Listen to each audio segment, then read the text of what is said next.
Welcome back to What the Heck is Going On. This isn't a playthrough.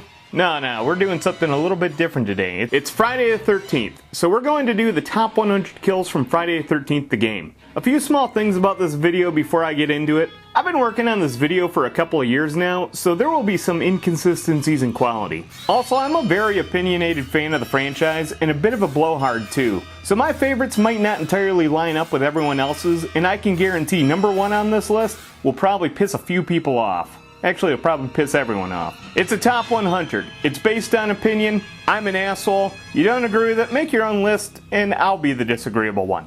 Anyway, I should get into how I rank these. I used a scoring system with 6 categories, each one of the scores 1 through 5. The higher the score, the better it ranked, and with any duplicate scores, I sorted it out by how much I liked the kill. Simple stuff. It's not rocket chemistry. Anyway, the categories are as follows. Brutality. Pretty self-explanatory. How brutal or gory was the kill? Realism. You know me, I'm a nitpicker for plausibility, so this is a measure of whether or not I think the kill would actually kill someone, or whether anything like this could ever work in reality. Yeah, I'm that guy.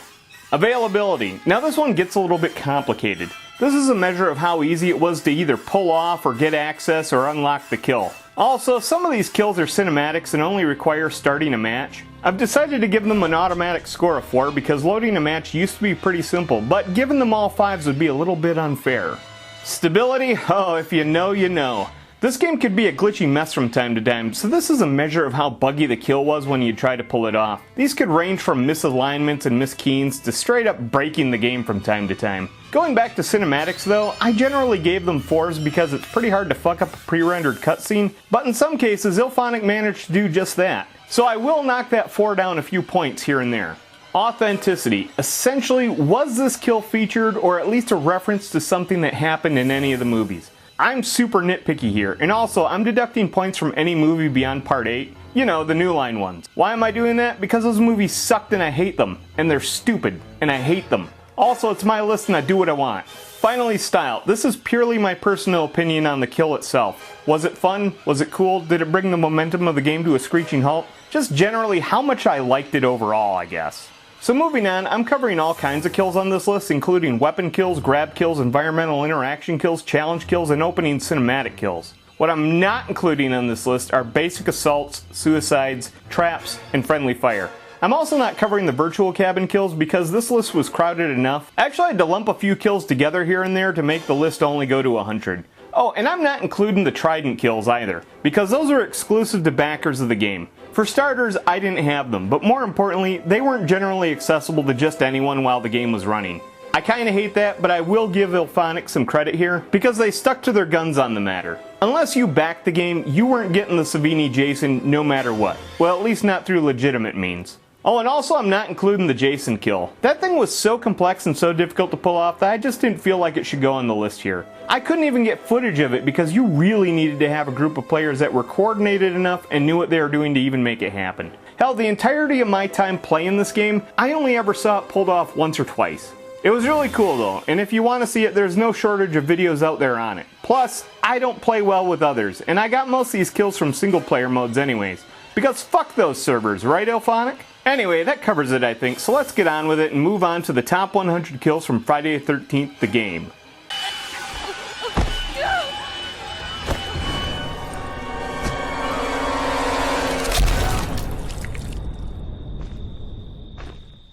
Okay, so this one, as far as brutality goes, yeah, it was pretty brutal, but it's also kind of lame. For me, this is clearly a middle-of-the-road score of a 3. Realism, the human body just doesn't fucking work this way. I'm not buying anyone could do this in real life, no matter how strong they are. Things don't work that way. Availability. This fucker costs 2,500 customization points. And that's nothing compared to the grind all the way to level 118. That's right, 118, folks. You had to hit level 118 even for the privilege to buy this thing. For those of you who don't know, leveling was an extremely slow process in this game, and breaking even 50 was a long ordeal. So yeah, I'm giving it a 1 here. Stability. This kill was horrible for misalignments and ragdolling effects. So bad that it's rare that the kill just didn't glitch at least a little bit. It's probably one of the least stable kills in the game, so I'm giving it a 1.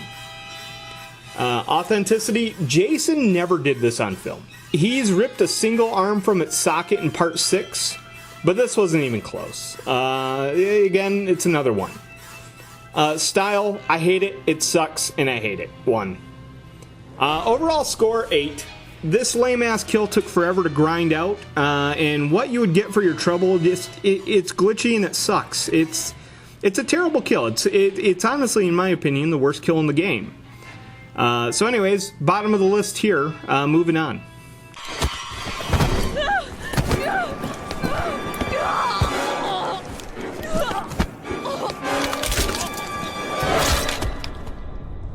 What the fuck is even going on here? It's like Jason was freestyling or something.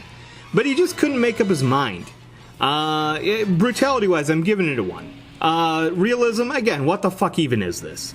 It's hard to tell what's even happening. But it looks like bullshit to me, another 1. Availability, this one only costs 500 customization points, but on the plus side, it was freely available to purchase from the very start of the game. I'm still deducting points though because you technically had to play a little bit to get the customization points. Honestly, you could probably get it in one match. I'm still giving it a 4. Stability. It's hard to tell whether this thing ran perfect or if it was just one massive glitch. Personally, I just think Ilfenic had no idea what they were doing. I'm still scoring it low though. Whether it's just a glitch or whether it's shitty by design, I don't know. It's a 2. It's a solid 2. Authenticity, let's give Jason a little bit of credit. Even on a bad day, he'd do something cooler than this. I don't know what this is like a monkey fucking a basketball. I don't know what's going on here. I just don't like it. Style-wise, it was a dumb kill, and it seems like a last-minute quota filler. That's a 1. Overall score, 10. I don't know what they were going for here, but it just didn't work.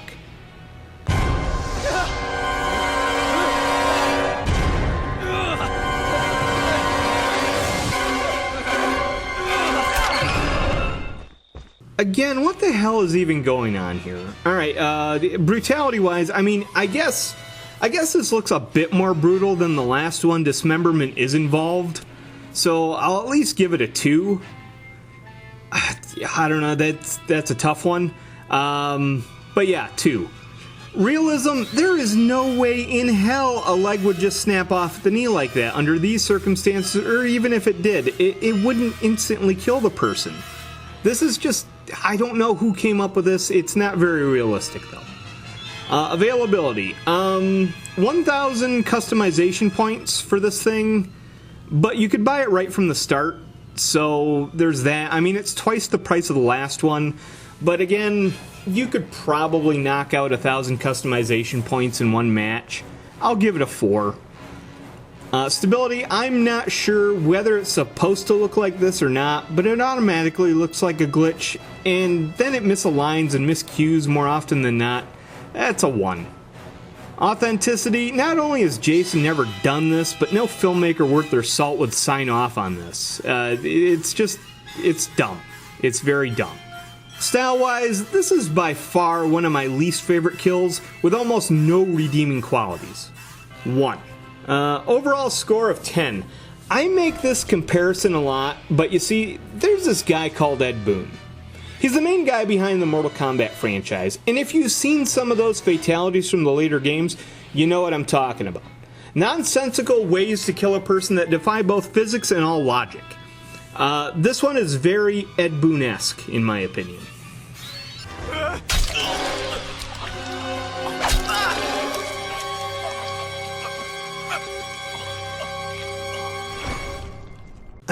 Brutality-wise, this one isn't very gory or brutal, but it does at least include a bit of bleeding, so it's not exactly tame. I'll give it a 2.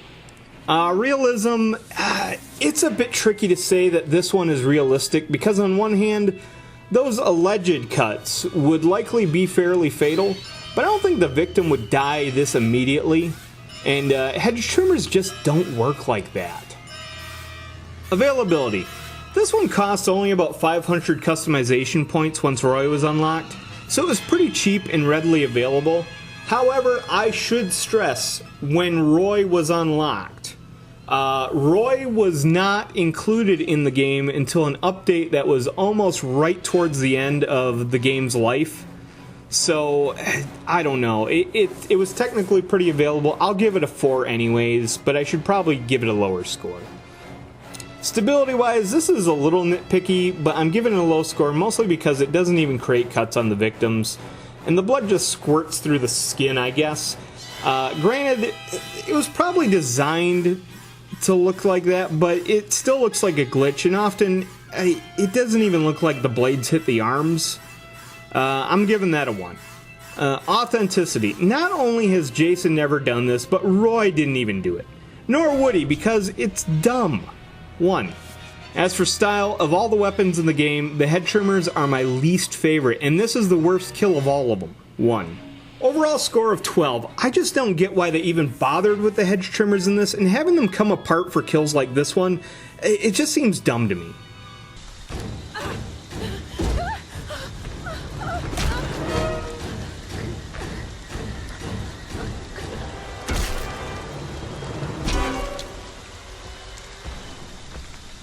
I'm not gonna lie here, this one is pretty damn rough, but it's far from the goriest or most violent kill in the game, so it kind of lands in the middle of the road. Brutality-wise, I'm gonna give it a 3. Realism, though, I'm not saying that this wouldn't kill someone. It sure as hell would get the job done. Now, my issue with it is how effortlessly Jason just grabs and swings this boulder around. Trust me, I know boulders, and I don't care how much supernatural strength you have. Unless that thing's made of styrofoam, you're not lifting it that easily. 1. Availability. Generally, these challenge kills were practically set up, so it's pretty easy to pull them off. But this one has got to be one of the most difficult challenges in the game. Or I should say, was one of the most difficult challenges in the game. I spent hours and hours just trying to get footage of this with each Jason. It took me forever. So I'm going to give it a 1. As for stability, as I said earlier, unless there was a snafu with the rendering or cinematic, these are mostly just cutscenes, so they're usually pretty reliable. 4. Authenticity. In part 6, Jason was chained to a boulder that sort of looked like this, so that's something. However, this kill has nothing to do with that at all, and Jason never juggled giant stones in the movies. I'm giving it a 1. Now, as for style-wise, you're probably thinking I'm going to give this a 1, but I do like the look of it at least a little bit. 2. And once again, we have an overall score of 12. This was a very difficult kill to pull off. I mean, you just had to kind of get lucky, but at least was a little bit entertaining, and I'm not gonna lie, it was very satisfying when you did get it. It's not that great. It probably should have been a little higher on the list, but well, what are you gonna do? It's just not that great. And plus, it was a bitch to pull off.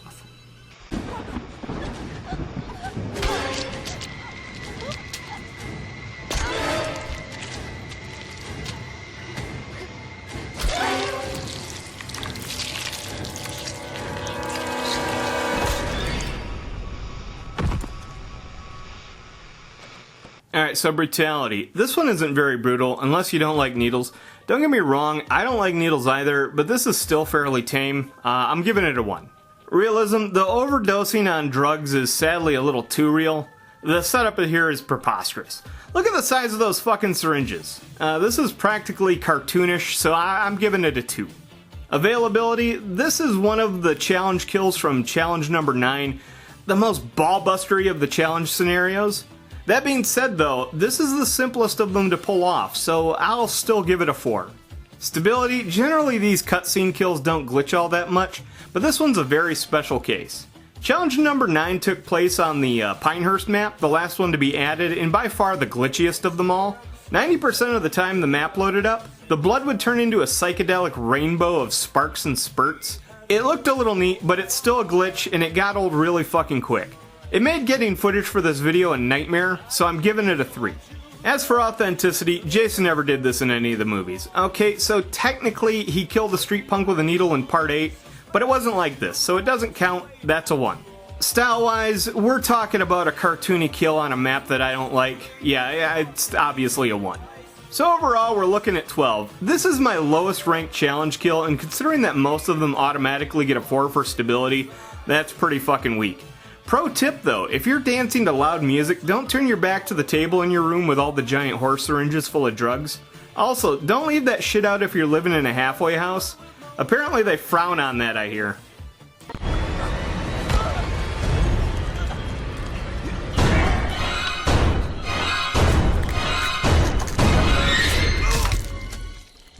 For brutality, this is kind of middle of the road.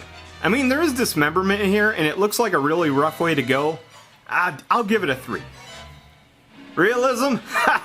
Look at those arms. Look, I'm not saying that arms can't be ripped off. I'm just saying that they don't explode at the shoulder and fly off like this. 1. Availability-wise, you'd need to find a tree or a lamppost to pull this off, and nearly every map is super saturated with both of them. Yeah, that's easily a 4. As for stability though, this was by far one of the buggiest kills in the game. I'm not even going to go into how silly it looks when the arms fly off. Now my major criticism is how poorly the character models would line up with the poster of the tree. It was actually very rare that they ever got aligned correctly. 1. Authenticity, I could see Jason doing this, but he never did it in any of the movies, and I'd at least hope they could pull it off a little bit better than this if he did, so that's a 1. And for style, I really don't like this kill, but I don't entirely hate it either. I guess I'll give that a 2. Yet again, another overall score of 12. What's kind of sad here is that the kill had a lot of promise, but the execution was absolutely fucking horrible, and it definitely shows how green the studio Ilphonic was when they made this game. Sadly, this sentiment will be a reoccurring trend in this list, I assure you.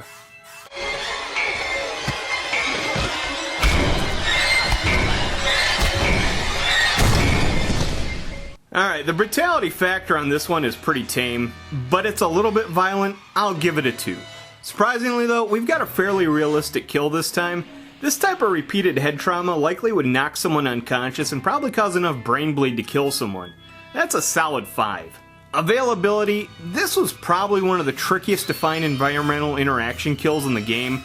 I scoured each map and could only find 2 reliable places where it would show up, and you'd still need a counselor nearby to pull it off. That's a 1. Stability, come on, I mean look at that. The head ain't even contacting with anything, and trust me, this was extremely hard to get any footage where it actually did look like the head was actually hitting whatever he is pounding up against. So it just never aligns correctly. That's a 1. This one may seem like it was probably authentic to the movies, but no, Jason never did this on film. It seems like he would've, but he just never did. 1. Style, I'd love to rank this one a little higher for style, but the buggy nature and the fact that it played hard to get, it just really disappointed me. I'll give it a 2. Alright, so overall score of 12. This is one of those kills that I almost missed, but then I accidentally found out that it existed, so I had to grab some more footage. Now normally I tried to get footage of these kills where, you know, they don't glitch out, but it was nearly impossible with this one. This thing was a nightmare.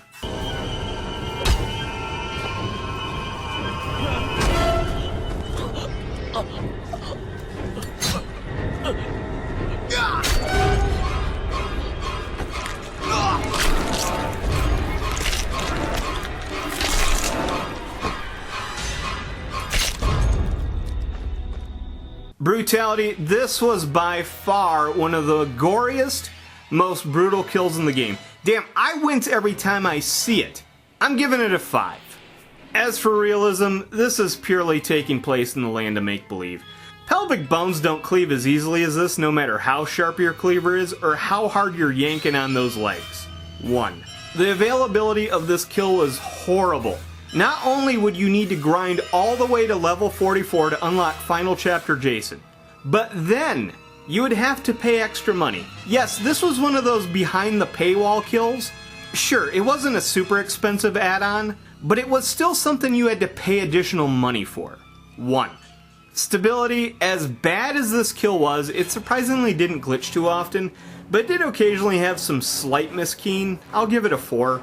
Authenticity. Okay, considering that Jason never wielded a pig splitter in the movies, this isn't very authentic. He never did anything of the sorts like this, so that's a 1. And for style, I really don't like this kill, so that's a 1 there as well.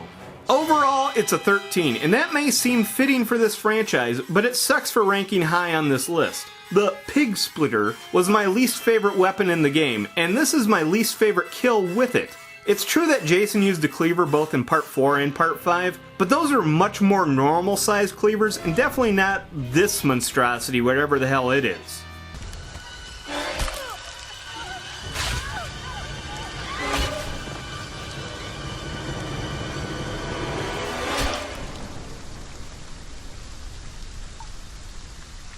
Brutality-wise, this was kinda gory, but not exactly horrible. I don't know, I guess I'll give it a 2. Realism, I guess you could say that this is sorta realistic, but trust me, those signs aren't nearly as sturdy as they look here, and they would not yank off that post so easily. Don't ask me how I know, I just know. That's a 3.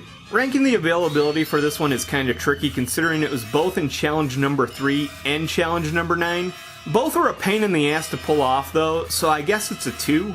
Stability, again we're dealing with a cinematic kill from a challenge, so that just kinda defaults to a 4. Authenticity, Jason never did anything like this in the movies, so that's a 1 for authenticity as well.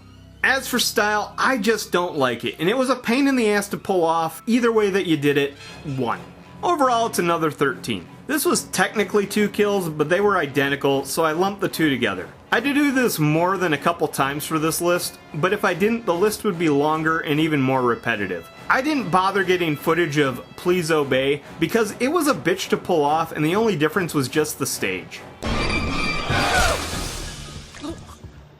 For brutality here, this was one of those kills where you didn't actually see any gore, but you could definitely imagine it. I don't know, I'll give it a 2. Realism, most coat hangers aren't that sharp and they don't stick out that far, and it's probably exactly for this reason. At best, I think Jason could hook a rib here and that would be a horrific injury, but I doubt it would instantly kill someone. 1. Availability, to get this kill, you'd have to find a coat rack, and they are just about everywhere. I'll give it a 4. As for stability, this is one of those kind of middle of the road ones. Sometimes it misaligns, sometimes it doesn't. Let's just call it a 3.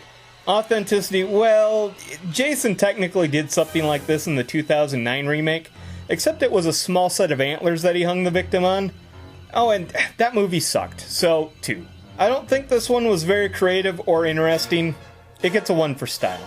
So overall, the coat hanger gets a score of 13. The only redeeming quality of this kill was that it was fairly quick, so you could just get that counselor out of the way and move on to the other. It beats just smacking them to death with a weapon, but just barely.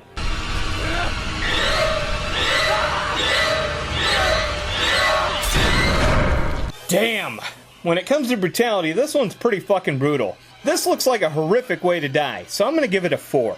Realism, yeah, it's pretty realistic, I'd say. An injury like this would definitely kill you, and probably pretty quick. 5. How available was this kill, though? I guarantee some people probably didn't even know it was in the game. There's only 1 or 2 spots where you could pull this off on some of the maps. That's even if it spawns. And good luck getting a counselor anywhere near the vicinity of this thing. 1. Stability, this was one of the jankiest kills in the game. How bad was it? I couldn't get a single capture where it didn't align correctly. I'd give it a 0, but I'll settle for a 1. It's not authentic either. Jason spent some time around a fence like this in Part 6, but he never threw anyone on it. 1. Style, I wanted to like this one, I really did, but it was just too buggy and too much of a pain in the ass to pull off. Overall score of 13, and I promise not all the kills are going to be 13s, but at least a dozen landed here. Anyway, this was yet another example of IllFonic just being in way over their head. It was too ambitious and they were just out of their league. It might have been pretty cool if it had been handled better, but it wasn't, so it sucked.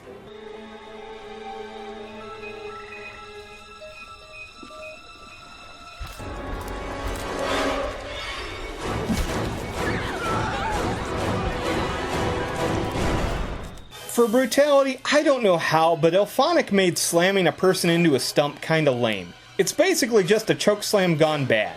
1. As for realism, a stump like this would probably be rotten and not quite so deadly. That being said, a slam onto any object could potentially snap a spine, so that could kill someone. I'll give it a 3. Availability, this kind of falls in the middle of the road. Yeah, you need to find a stump to do it, but there's a surprising surplus of rotten stumps on these maps. You could also see it if you loaded up the Crystal Lake map too, so 3. Stability, it wasn't exactly a glitch magnet, but it had its occasional misalignments and jumps, so let's just say it was a 3. Jason never did this in any of the movies, not even the lame ones. 1 for authenticity. Style-wise, I don't know. It existed. There were definitely worse kills. 2, I guess. And that gives us an overall score of 13 again. Don't get me wrong, I took many a chokeslam when I was a teenager, so I can appreciate a good one. But it's also the kind of thing that looks good in a wrestling ring, but is actually pretty tame when it comes to a man in the mask murdering teenagers in the woods.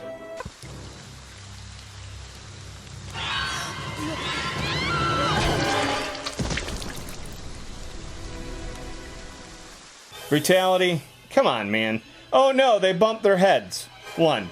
This is sorta realistic. Head trauma can definitely kill someone, and under the right conditions with enough strength, this could plausibly kill the victims. I'll give it a 3. Availability, this was a challenge kill and a ball breaker of 1 at that. It required a lot of waiting around and a ton of sneaking, and then they just might spot you anyway before you pull it off. 1. Stability, again we're dealing with a challenge cutscene here, so it's pretty hard to glitch this one up. I'll give it the standard 4. For authenticity, this one is kind of tricky.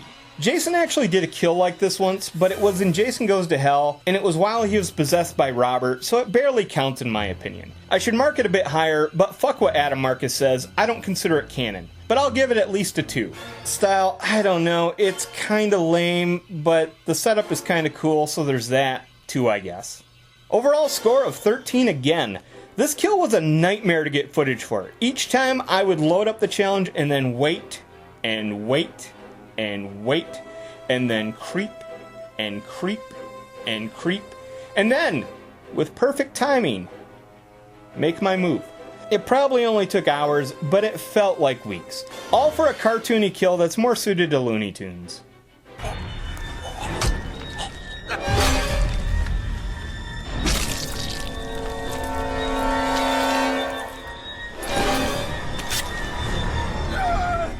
Brutality-wise, this kill was yikes.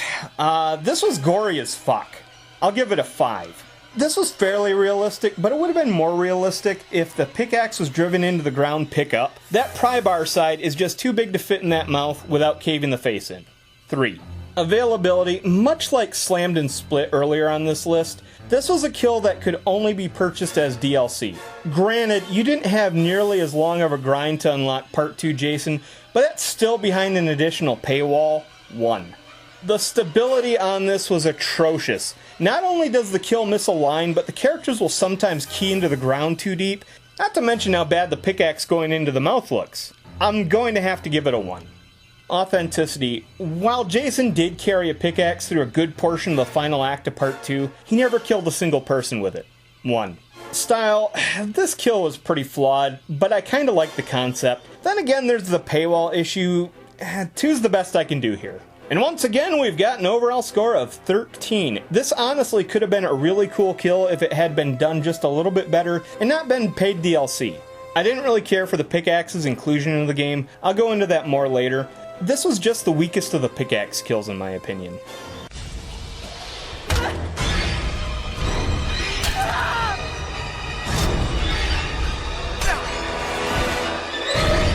For brutality, I should probably mark this a bit higher, but it just seems like Jason's heart wasn't in this one. 2. The realism here is pretty tenuous. On one hand, one of those axes could definitely take a head off. On the other hand, an axe wound to the sternum like this should elicit a bit more of a reaction, other than dull surprise. 3. Availability. To get your hands on this kill, you'd have to grind all the way to level 31 and then drop some customization points. Availability of 2. Stability. Just about every decapitation in this game had some issues, it seems. 3. This isn't authentic. Jason never did this, or at least both stages of the kill at the same time like this. 1. As for style, I don't really hate this kill, but I just think it's completely forgettable. 2. Hey, overall score of 13, haven't seen that in a while. This kill was just lame. It had a lame name, a lame animation, and I don't know, it was just lame. Like I said about the style, this was one of the least memorable and generic kills in the game. Hell, I've already forgotten about it already. What's next?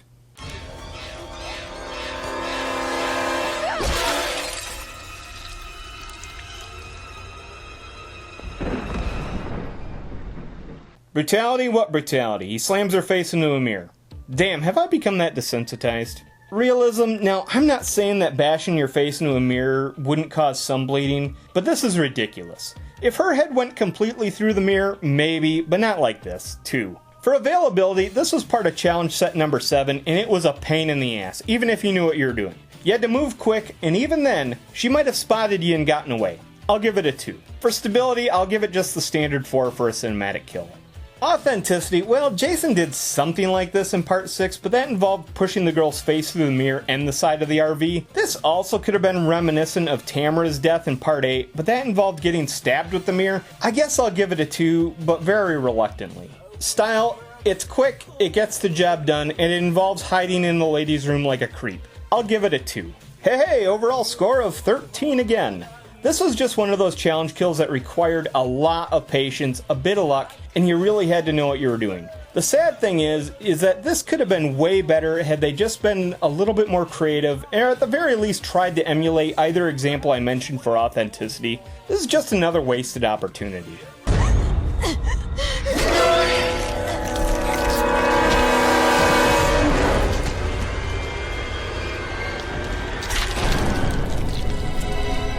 Yikes, this thing is brutal. Not only are they getting a pick through the chin, but then they get their head torn off. That's at least a 4. Realism, you know, this one had me up to the point where Jason popped the head off. While I'm inclined to believe that brain trauma like this would instantly drop someone, there is a small chance they could hold up for a few seconds. But come on, heads don't pop off that easily. Don't ask how I know. 2. Paywall alert, we've got another paywall alert. Yeah, this is another kill that had a small transaction attached to it. Fuck you, Ilphonic, you're getting a 1 here. Stability-wise, this thing was busted. Like I said, this mostly works up to the point where the head pops off, and then it jumps and leads to ridiculousness. 2. Authenticity, like I mentioned with Curb Stomp, Jason never once killed a single victim with a pickaxe. 1. Style, you know, I've beaten up this kill a lot here, but I honestly think it was a little cool. There was some potential here. I'll give it a 3. Overall score of 13. Man, that pickaxe is just always going to score bad with me, and so will the DLC kills. So this thing was fucked from go. Add some glitchiness and you've got a recipe for disaster. The shame is that it was kind of a clever idea with a bit of a clever name and concept, but as usual, it just wasn't executed very well.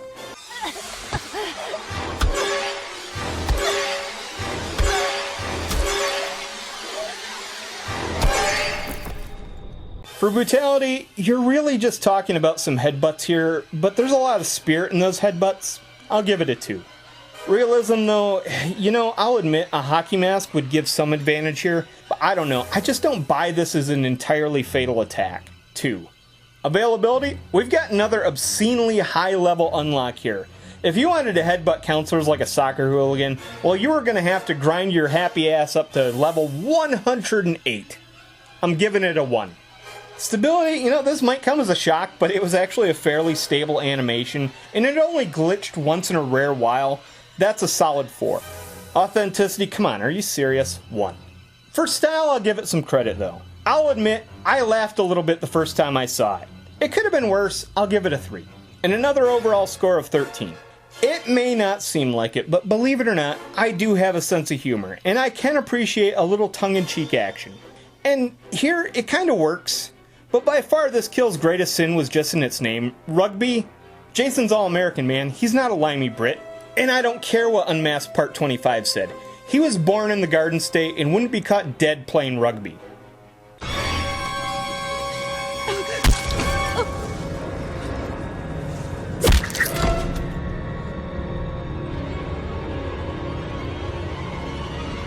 I'm not gonna lie, it's pretty brutal to kick someone while they're down, but then you add decapitation on it, that kind of bumps it up a little bit. It's not super violent, but I'll give it a 3. Reality? No. Reality took a holiday here. I don't care if you never skip leg day. Ray Finkel couldn't even kick that head off, even if the laces were in. 1. Availability, like Disarm and Rugby Player, this one required a stupid amount of grinding. But this was by far the worst of them. Level 125. 125. Or you could have just waited until the game was just about dead, and then they just gave it to you for free with an update. 1. As for stability, as with most decapitation kills in this game, it had its issues, but they were entertaining. Jason's face was supposed to follow the head, and because it usually ended up flying off to the moon, it made for some hilarious animations. I'll give it a 3, but that's pretty generous. It made me laugh. Authenticity, yeah, we've got another silly one here. Jason never kicked anyone's head off to the moon, not even in the shitty later ones. 1. For style, I'm giving it a 4 because I found it amusing. Overall score of 13. I'm not gonna lie, the first time I saw this kill, I laughed my ass off. Despite its many flaws, I did enjoy the kill. That is after it became available to the masses without having to make the game into a full-time job just to unlock it. I still think it's ridiculous, but it was the right kind of ridiculous. I can almost understand why they buried it behind the months and possibly years of grinding. I'm not saying it was worth the grind, but it wasn't bad.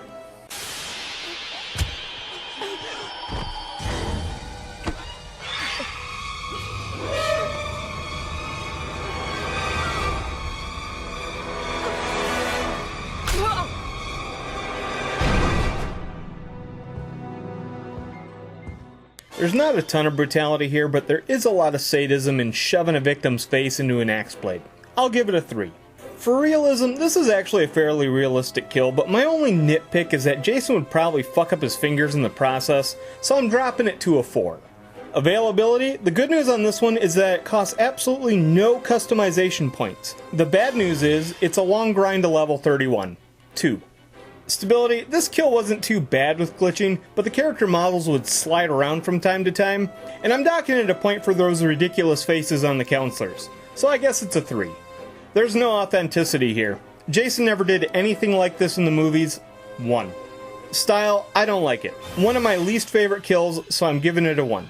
And an overall score of 14! We finally made it past the 13s on the list, so I guess we're making progress?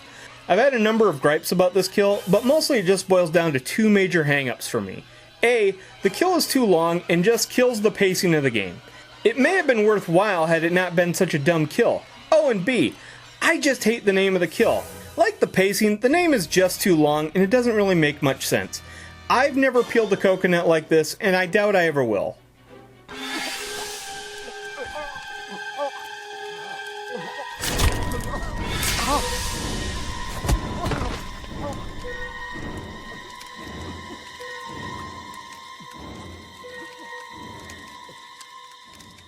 Brutality-wise, this kill borders on horrifying. For making me wince so hard, I'm giving it a 5. As for reality though, I have to deduct some points. I mean, I have no doubt that this would likely result in death, but as achingly long as they struggle, I'm sure it'd take much longer to die from this. 3. Availability, getting this kill required catching a counselor near the campfire, and while there's a lot of campfires on each of the maps, there's like a 50-50 shot whether you're going to get this one or the alternate kill that we'll cover later. I'll give it a 2 for tedium. Stability was kind of a big issue here. Once again, our old nemesis misalignment was the major culprit. 2. Authenticity, Jason never did this one either. 1. For style, not only was this kill a long and painful watch, it also icked me out. 1. That gives us an overall score of 14. This was one of those kills in the game that probably did its job too well in my opinion. It was a horrifyingly gory way to dispatch a counselor, but for me, it was just too horrifying. That theoretically should increase its standing, but I think it was just a step too far for me. I still gave it reasonable scores where necessary, but I just really don't like to watch this one. All I'm saying is you'd have to really hate someone to watch this happen to them, and I still find it hard to watch, even when it's LaChappa or Chad, so there's that.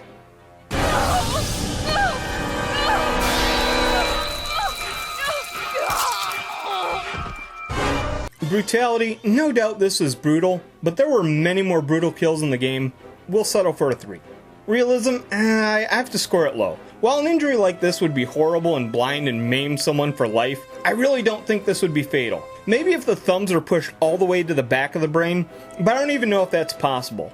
I'll give it some leeway on that, I guess. 2. Availability, at 250 customization points, this one was pretty cheap, and it was available from the very beginning. Still costs points though, so it's not perfect. 4. Stability, as with just about every kill where Jason had to grab their heads, it was rife with hands keying through their hair and sometimes facial features. I'll give it a 2. Technically not authentic, but sorta.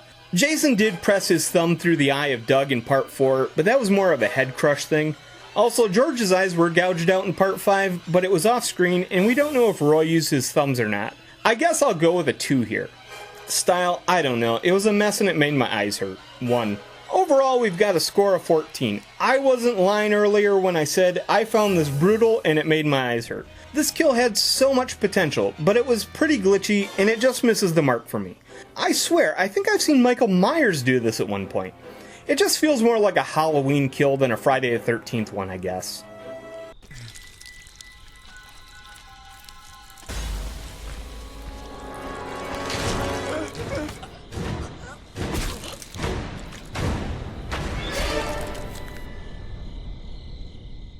Brutality, this one was slightly more brutal than the coat hanger kill, but it's a bit gorier. Then in the gotta go to kill, it just jumps the shark with the whole head branch thing. 2.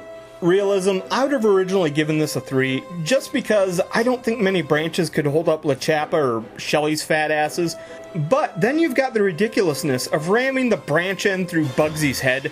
Skulls are just a bit tougher than that. 2, I guess.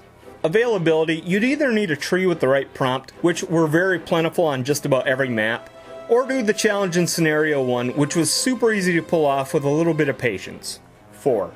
Stability, most challenge kills get an automatic 4, but since this was also an environmental interaction kill, this thing was very prone to misaligning. We'll settle on a 3 here.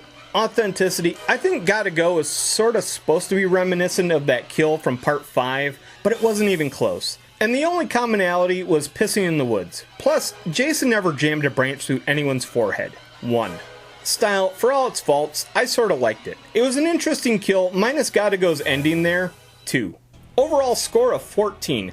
I probably could have had these as separate kills, but they are very similar minus the setup and the ending. Otherwise, both had the same core concept. Gotta Go is probably one of the first challenge kills that most players completed, and it was a fun kill until it went all Ed Boon at the end there. There's just something about someone sneaking up on you while you're taking a piss in the woods. You're already in a compromising position with the killer literally catching you with your pants down. The tree impalement was also a pretty quick get it over and move on with your life kill, so there's that. Oh my god.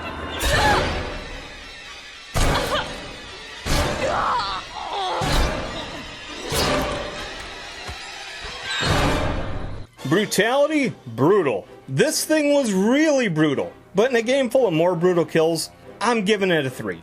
Reality takes a holiday here though. Machetes are great at cleaving on swings, but they're shit at sawing through sternums. Plus, it's awfully nice of the counselor to remain standing the whole time while they're being disemboweled. 1. Availability, this kill was pretty accessible. It was the default machete kill when you unlocked part 7 Jason at level 7. That grind wasn't too bad, so let's give it a 4. Stability, I know this one glitched from time to time. It was a frequent issue. 3. Authenticity is pretty tricky here, because while it seems like this probably happened in a movie, it really didn't. At least not on screen. 1. Style, I don't know. I kinda like this kill, but at the same time, it really broke my suspension of disbelief. 2. Overall score of 14. There's really not much to say about this kill. The machete is Jason's most iconic weapon, and this was the default kill for the one machete that they put in the game. But it just fell flat. It was gory and fun, but it was also kind of bland and generic at the same time. I know this may not seem too generic, but I almost made it share a spot with another kill that is virtually identical almost, just in reverse. We'll cover that one later though.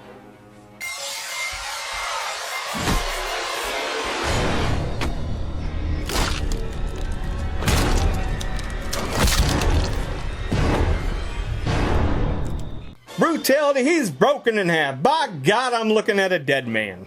I'll give it a 3. Realism, this one is kinda tricky. I have no doubt getting folded up like this would probably be fatal, but the amount of force would be incredible. Plus, those chairs weigh a lot, and Jason's supernatural strength or not, he just lifted it like it was nothing. 2. Availability, this was one of those kills that you might have missed if you didn't spot it. These chairs weren't exactly everywhere on the maps. 2. Stability, this thing was glitchy as hell. A good portion of the time the counselor didn't line up with the chair. I should mark it lower, but I'll give it a 2.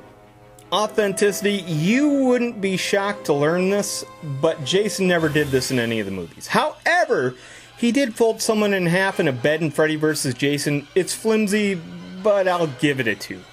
Style, I actually kind of like this one. I will give it a 3. So we've got an overall score of 14 again. This was a kill that I honestly didn't even realize was in the game for a while, but then I found it, and it kind of impressed me. Minus the bugs and the glitches. It was an alright kill, and it's probably the least amount of fun you can have in a patio chair, so yeah, it's okay.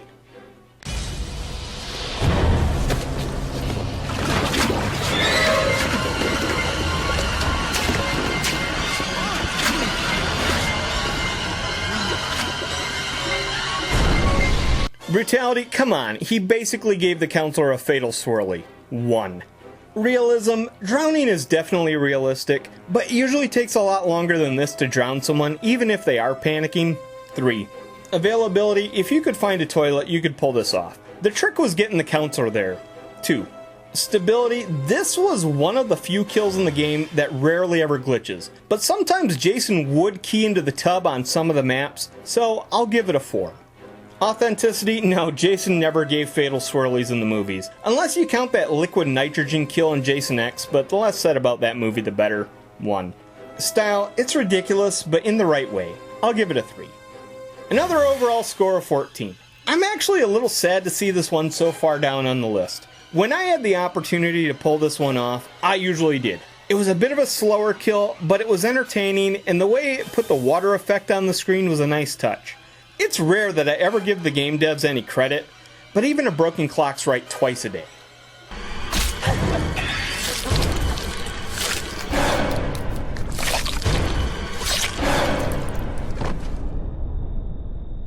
Brutality, this was basically just Eviscerate, but in reverse, so it's a 3 for this one too. Realism, this one was a little bit more realistic than Eviscerate. At least this time the machete seems to be holding the victim's body upright. Machetes still can't just saw through sternums this easy though. 2. Availability, unlike Eviscerate, the fish gutter was paid DLC, so you could get it pretty easily once you paid the price. Fuck microtransactions. 1. Stability, this one seemed to be a little bit more stable than Eviscerate, so I guess I'll give it a 4 for stability. Authenticity, again, Jason never did anything like this on camera to my knowledge. I could be wrong, but I doubt it. 1. Style, I know that this is basically just a different take on Eviscerate, but I liked it just a little bit better. 3. Overall, it's another 14. As I mentioned with the Eviscerate kill, this could have been lumped in with that one. Hell, they even managed to get the same score overall. But they did it in different ways. Fish Gutter was really just a better version of Eviscerate, but it's that damn paywall that dropped its score down. It's kind of sad that a machete kill lands so low on a list of kills from a Friday the 13th game when there's only about 7 or 8 kills involving a machete. Ilphonic really screwed the pooch here.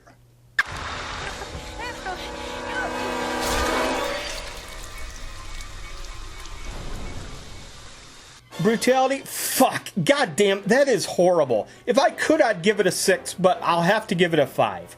Impalement was indeed a form of execution, and it was very effective. Unfortunately, sometimes it took days to die from it. I'm betting those poor bastards wished it worked this quickly. 3. This was a kill from Challenge 9, and it was a nightmare to pull off. Trying to find that damn post was like finding a needle in a haystack. 1. Stability, standard 4 for cinematics here. Authenticity, God no. Even Danny Steinman wouldn't attempt to slip something like this past the MPAA. 1. Style, I really just don't like this one. 1. Overall, this one gets a 15. I wasn't lying, I legitimately can't stand this kill. It was a pain in the ass in more ways than one. I spent forever trying to get footage for this one, and honestly, it's just a bit too gross for me. Like I said earlier, Jason never did this, and honestly could never do anything like this in any of the movies. However, this does feel like something that Roy might do, and considering that this was on the Pinehurst map, it kinda makes sense. I still don't like it though.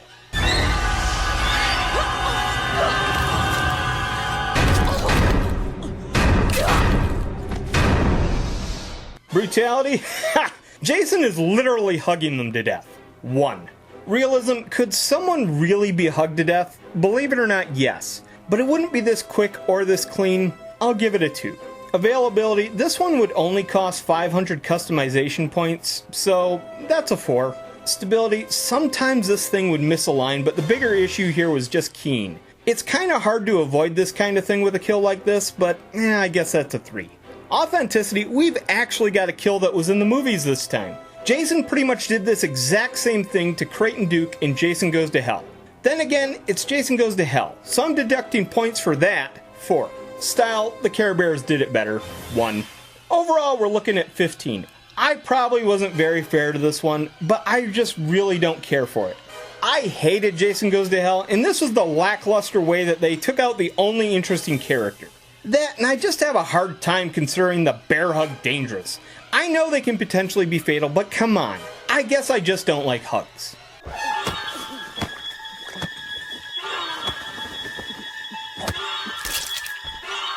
Brutality, it's a one-handed choke. 1. Choking someone to death takes longer than this, and you'd have to be insanely strong to hold a full-grown adult like that with one hand. Then again, Jason is hell of a strong, I guess, so I'll give it a 2. This kill was one of the few free kills that you could get right from the beginning of the game. 5. I don't recall seeing this one glitch a lot, but the bodies did jump around a bit at the end, and the way the blood gushes from their face is kinda glitch looking. 4. Though I can't think of a single kill in any of the movies that went down like this, Jason has grabbed victims or would-be victims by the throat a time or two. I shouldn't, but I'll give it a 2. Style, what style? It's a lame kill. 1. And overall, we've got a score of 15 for this one. I get that they probably wanted the free entry-level kills to be no frills, but this is pretty weak, and just takes up space that could have been used for a much cooler kill. Seriously, there were kills that were cut from the game, and I'm sure just about any of them would have been more impressive than this one.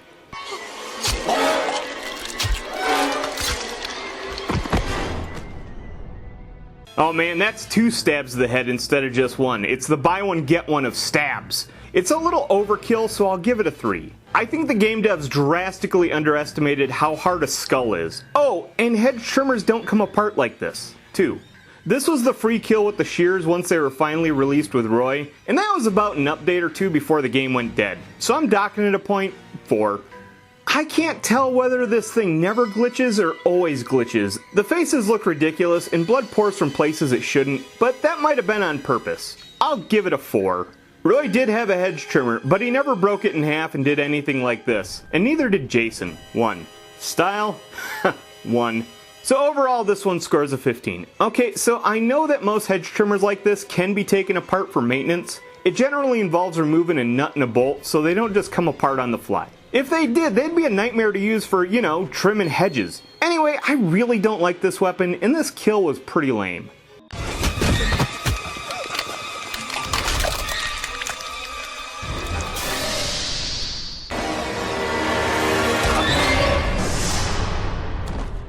There's not too much going on with either of these kills, but it does involve crushing a skull, so I guess that warrants a 2 anyway.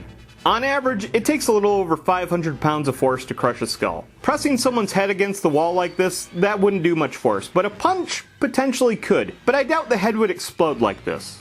1. Just about any wall in the game would give you a prompt for one of these 2 kills, but it was generally one or the other, so it's not exactly perfect. 4. Stability-wise, this one wasn't too bad, but the counselors did key through the wall on occasion, so I'll give it a 3. Jason never punched a head into mush against a wall, but he did do a head crush like this on Doug in the final chapter. But that was in a shower and a little more intense with an eye gouge. Between those 2, I'll give it a 3. I kinda liked both of these kills, but they felt quick and cheap and they were a little too cartoony for my taste. 2. Once again, overall score of 15. This was technically 2 kills, but they are so similar and the prompts are so interchangeable that it just seems logical to lump the 2 together. I kinda like the punch a little bit more than I like the crush, but mostly because it made me laugh. Both have their redeeming qualities, but let's face it, neither are exactly top tier.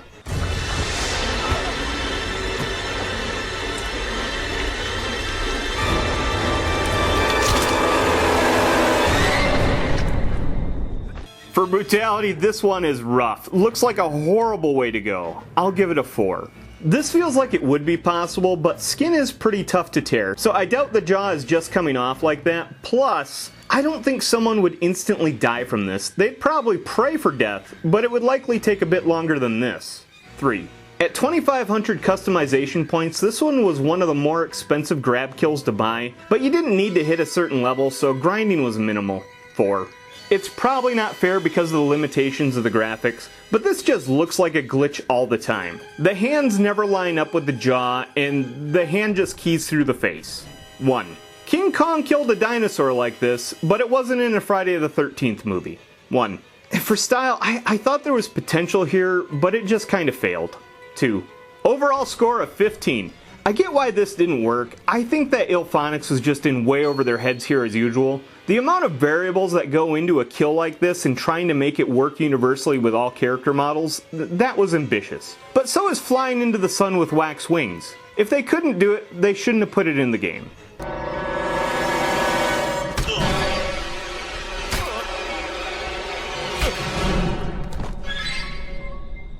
Two limbs dismembered and decapitation? What a lucky boy am I. That's a 4. Now, I do believe that an axe could cut through all these limbs if swung hard enough. What I don't buy is the victim just standing there upright the whole time and taking it. 2. Customization points and a long grind to level 31 to unlock it? Well, at least it's not behind a paywall. 2. You know, for a game that would likely have a lot of decapitations in it, you'd think they'd make sure the physics worked well for that sort of thing. Still though, it's on par, so I guess I'll give it a 3. Jason was never this elaborate, and the counselors were never this accommodating. 1. As for style, this is really dumb, but there is a bit of charm to it. 3. So overall, this kill scored a 15. I should have docked it points for being so poorly named. Yes, decapitation was on the table here, but only after dismemberment. It was just a generic name for an elaborate kill. Speaking of which, this is another one of those Ed Boon-esque kills that really belongs more in a Mortal Kombat game than this one. I just kept expecting the word fatality to pop up on the screen whenever I watched it.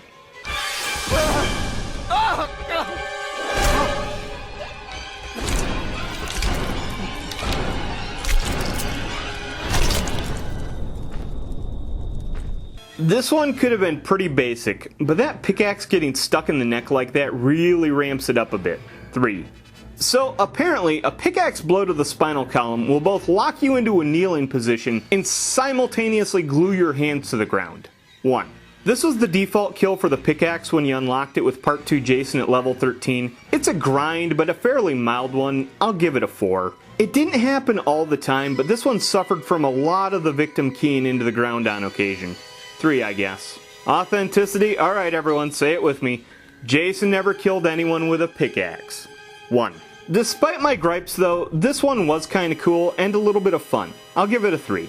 Overall, this one got a 15. 15 is the new 13, I guess. This is just another kill that I thought was poorly named. Honestly, every time I read the name, I would have to think a few seconds before I remembered which one it was. This really should have been called something more fitting like pain in the neck or spinal tap. There was no hacking to the throat here, at least not from the front. It's a nitpick, but that's what I do best.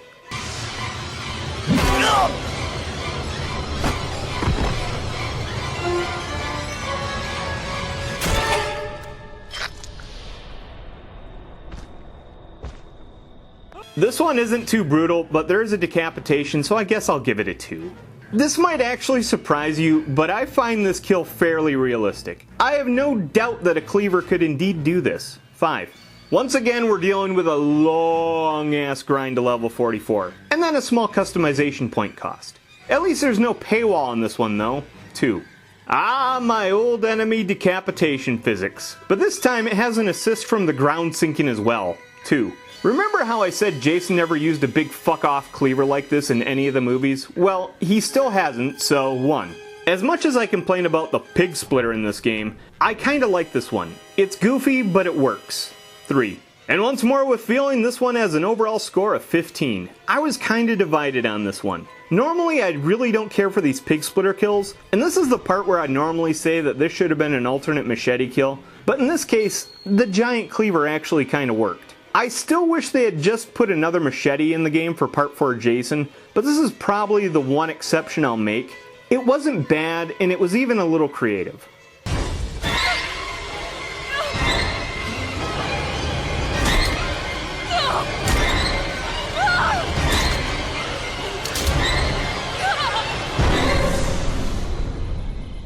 Oh man, this thing is rough. It's like he crushed their head in a nutcracker. That's a 4 all day long. I spent a lot of time using one of these pumps back when I was a kid, and this is totally plausible in action. The only thing I don't buy is how cooperative the victim is here. I'll give it a 4 for realism, I guess. You wouldn't think that these pumps are very common, but you couldn't spit without hitting one on just about every map they had. 4. So far this kill is doing great, but here's where it falls flat. The stability on this kill was fucking horrendous. Misalignments, sinking into the ground, hands keying through the head, the pump keying through the head. Fact is, this kill almost never glitched. 1. Pretty sure Jason never did this on film. 1. Oh, how I wanted to like this one, but it was just too buggy. I have to give it a 2. Moving on up now, we've got an overall score of 16 on this one. Again, I really thought this was a clever kill, and it felt like something Jason would do. But the damned animation for this kill was just way too unstable. I'm pretty sure it was due to different dimensions on the character models, but it didn't seem like it worked well no matter whose head you were crushing. This was just wasted potential.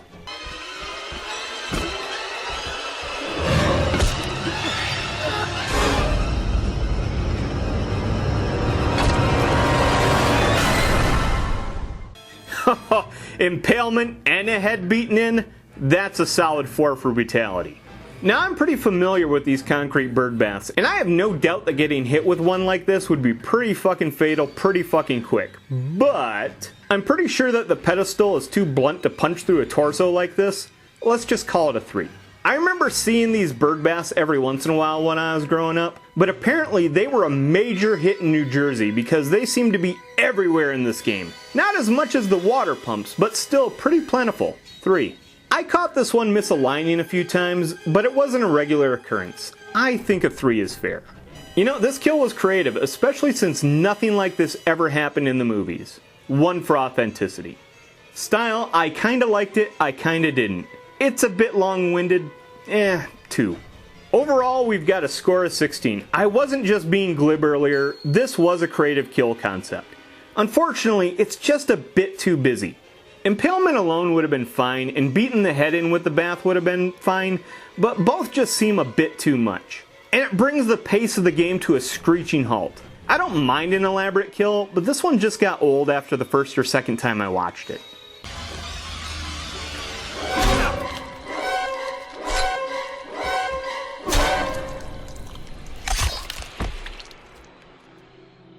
God damn, that's fucking brutal. 5. Possibly more if I could give it. Now I buy a cleaver of this size could do this, but the one thing I don't buy is how well the victim kneels after their pelvis was cleaved in two. I'll give it a 3. Just like Chop Suey, this kill required a long ass grind to level 44, and some customization points on top of it. So that's a 2 for this one as well. It's not the glitchiest kill in the game, but it did miskey or sink the victims into the ground every once in a while. Let's just call it a 3, I guess. Alright, so Pig Splitter aside, Jason never did anything like this with any other weapons either. 1. Style, this is pretty tough. I really like the back half of this kill, but that opening makes me wince every time I see it. I guess it's a 2. Overall, we've got another 16. I'm not gonna lie, this was one of the more memorable kills in the game. But it seems like whoever came up with the cleaver kills really hated crotches. Both this one and Slammed and Split involve chopping through the victim's groin, and it just seems like the theme with the Pig Splitter. It just makes me not like the weapon even more.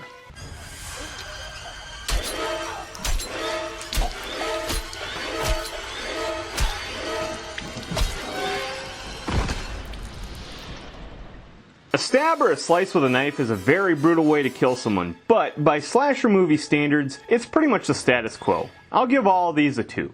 All of these were fairly realistic fatal attacks. However, in the case of both knife stab and scream, normally a victim would try to protect themselves a little bit. It's a nitpick, but I have to give it a 4. Oh man, this is going to be tricky. Alright, finding the knife or the screwdriver wasn't too hard to do, but they weren't exactly everywhere, and with the knife you're either getting the stab or the slice kills, so it wasn't exactly consistent. Finally, Scream was part of Challenge 7, and that was pretty tricky considering that Bugsy would randomly take either one of 2 paths. I'd have to give these an average availability of 2. All these weren't too bad stability-wise, but the knife kills had the occasional hiccup, and the screwdriver one just looks like a glitch with the face they make upon impact. 3, I guess. Jason is stabbed and cut throats on numerous occasions in the films, but both are fairly generic kills in these type of movies. The screwdriver kill is very reminiscent of Alice's death in the opening of Part 2, except that it was an ice pick instead of a screwdriver. Finally, it's all in the naming of the challenge kill Scream. This was more of a ghost face from Scream kill, and that's kind of like going to McDonald's and ordering a Whopper. I'd say a 2 would work for these collectively. I've said so much about these kills by now, let's just say I found them all fine and give them a 3 for style. Overall, these kills scored 16. It may have been a little bit over-ambitious to lump all these kills together in one spot like this, but they were all so similar, it just kinda made sense. Hell, the Scream kill was pretty much just the knife stab beat for beat. Then again, Screwdriver could have been its own thing, but it really had the same setup as the other 2 knife kills, so I guess it kinda falls in the same category and feel. It would be easy to just say that these were all just boring and generic kills, and to an extent they kind of are, but they're all staples of the slasher genre. To not include these kills in the game would have been a huge disservice. You can't call it a slasher without a good stabbing or 2, so these kills filled the requirement and you can't hate on them for that.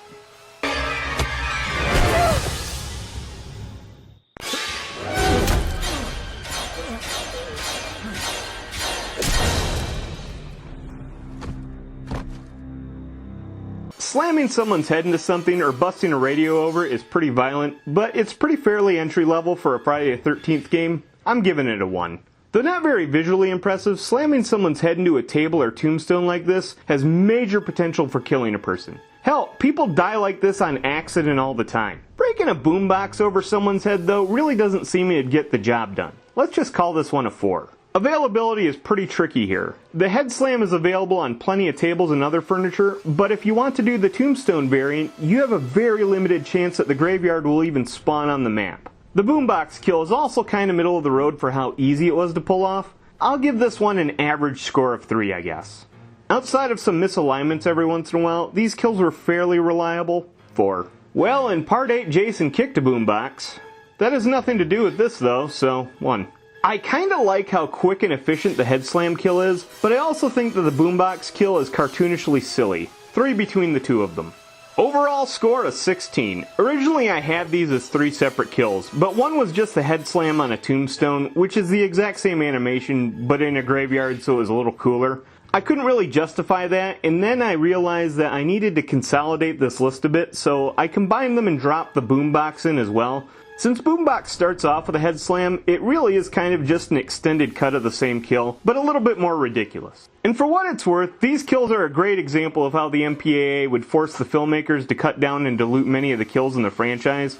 So for that reason alone, I kinda like lumping these 2 together like this.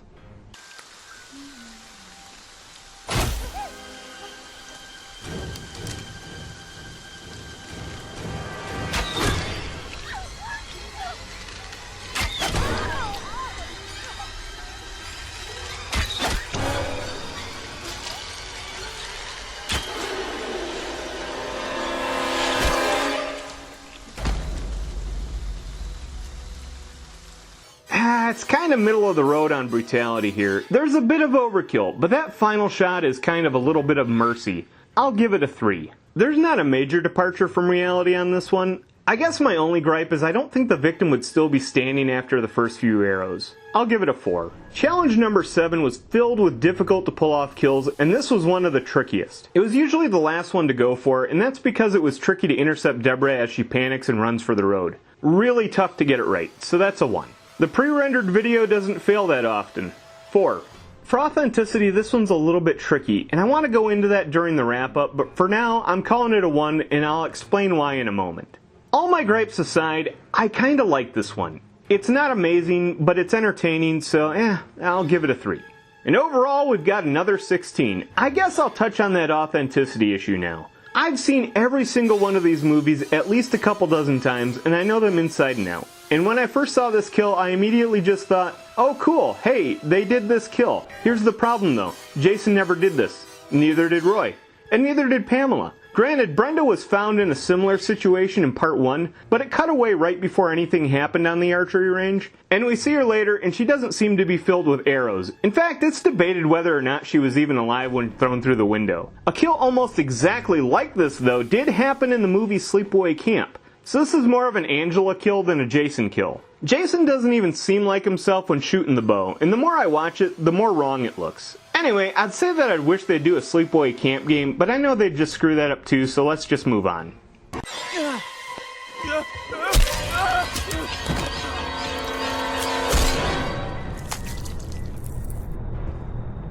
We've got a single dismemberment and a decapitation here. Could be better, could be worse, let's settle on a 3. For realism, I don't have much to nitpick here. I guess if I had to find some fault with it, I really don't think the leg would cleave off so easily at the knee there, but maybe I'm wrong. I'll give it a 4. If you wanted to perform this kill, you had to unlock Part 4 Jason at level 44, and then you had to pay a small fee for the privilege. 1. Aside from the leg usually flying across the campground like it's a bottle rocket, and the usual decapitation problems, this one wasn't too terrible. 3. Y'all heard this one before, Jason never used a giant fuck-off cleaver, plus he was a little more efficient than this in the movies. 1. Believe it or not, despite all its flaws, I kinda like this one. I'll give it a 4. Once more, overall score is 16. This one is kinda tricky for me, but we're near the middle of the list, so there's bound to be some conflicting parameters here. Microtransactions are trash, but on the flip side, 2 out of the 3 stock cleaver kills in this game really suck. Still, they should have just gotten it right the first time and not made the player pay for their fuck-ups.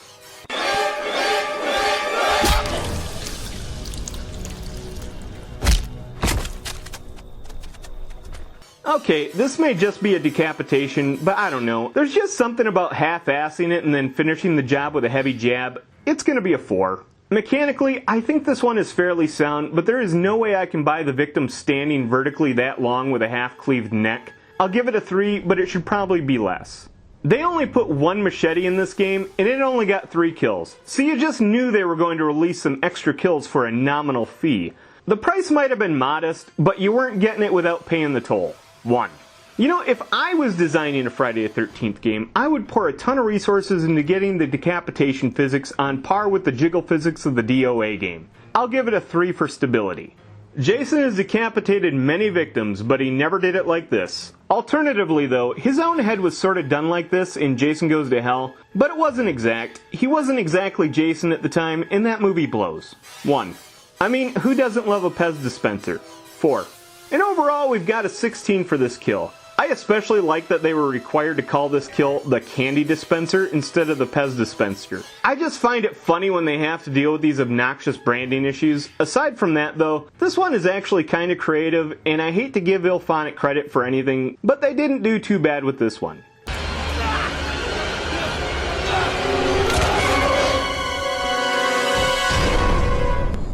Come on, this is super tame by Jason's standards. 1.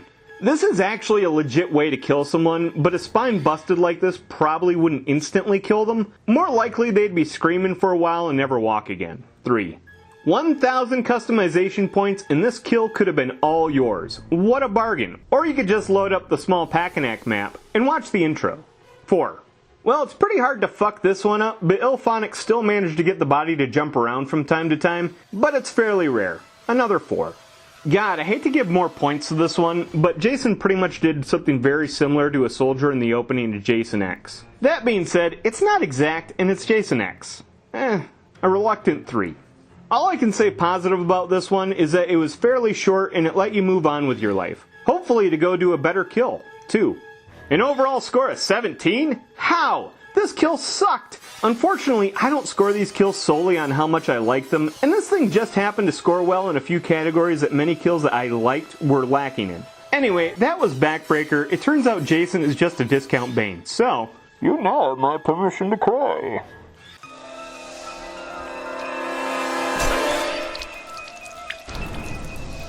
This one borders more on silly rather than gory. 1. In reality, I sincerely doubt you could just drive a knife through the top of a skull so effortlessly like this, but maybe I'm wrong. I don't have a ton of experience doing this, so I might be mistaken. 2. This one was from challenge set number 10, the last challenge in the game. But that being said, this was probably one of the easiest of the bunch if you knew what you were doing. A solid 4 there. Hard to fuck up a cutscene? 4. This was a reference to Ted's death in the final chapter, but that wasn't really the final chapter, and this is a poor execution of that kill. 4. Style, yeah, after some hemming and hawing, I guess it's a 2. Overall, we've got a score of 17. Like I said earlier, this was a poor execution of Ted's death in Part 4. The thing is, making the knife work more like it did in the source material would have been work. Not exactly super hard work, but work, and apparently work is hard. Was nice to see this happen to Chad though, but he doesn't exactly seem the type to watch porn like this. This probably should have been Adam instead. Damn, why didn't they consult me on this game? That probably would have been work too.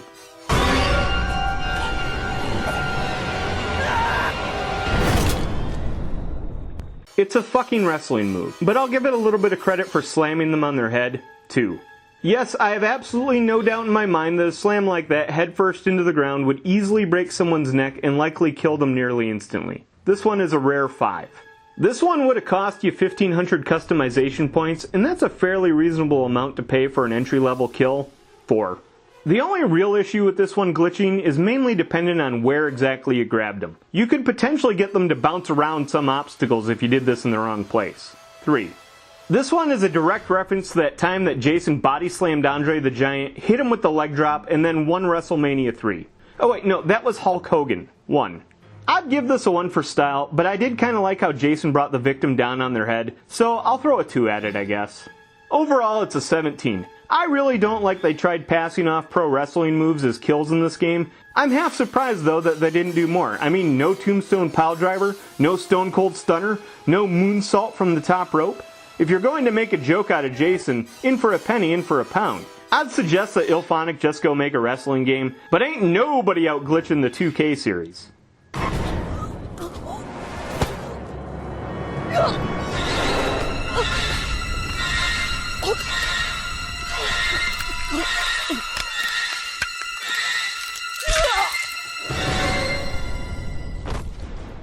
I'm not gonna lie, getting your head squeezed to death is pretty fucking brutal, but it's kinda tame when compared to some of the other kills. 3. There's no realism here. On average, it takes a little over 500 pounds of pressure to crush a skull. Probably more like 1,500 pounds for a mongoloid head like LaChapa's. With that kind of leverage and stance, there is no way Jason's going to generate those numbers. 1. Oh my god, it only costs 300 points for this one? That's almost practically free. Almost. 4. Just about any time you've got character models of various dimensions having to do the same action, there's going to be issues. Especially with Jason's hands keying through some of the counselors' heads. 2. This was a direct reference to Rick's death in part 3, so I'm giving it a 5. I should like this one, but I think it's just a bit underwhelming. I'll give it a 2. So overall, it's another score of 17. I was actually really happy to see them reference an actual kill from the movies for a change, and the only way they could have made it any more like that kill would have been to have the victim's eye shoot out towards the camera. That sounds like a bit of work though, so we definitely couldn't have gotten that.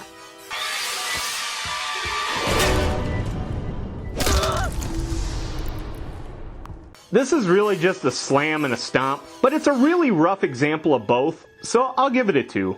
I can buy that this would likely kill someone, but I just don't know if I can buy that it would be an instantaneous kill. 3, I guess. This kill could be done at many of the walls in the game, both interior and exterior, and even a few trees, but it wasn't a super easy kill prompt to always find. 4. The victim will occasionally key through the wall or the tree, but it's a lot rarer than you'd expect, so I guess that warrants a 4. Jason never did this in any of the movies. Seems like he could've, but he didn't. 1. It's another one of those middle-of-the-road kills for me here. I guess I'll give it a 3. Overall, it's a 17. I do sort of like this kill, but it's just one of those environmental interaction kills, and they weren't always that clever. It did its job, though. There were certainly lamer kills that they used as filler in this game, and this one wasn't exactly that bad. No!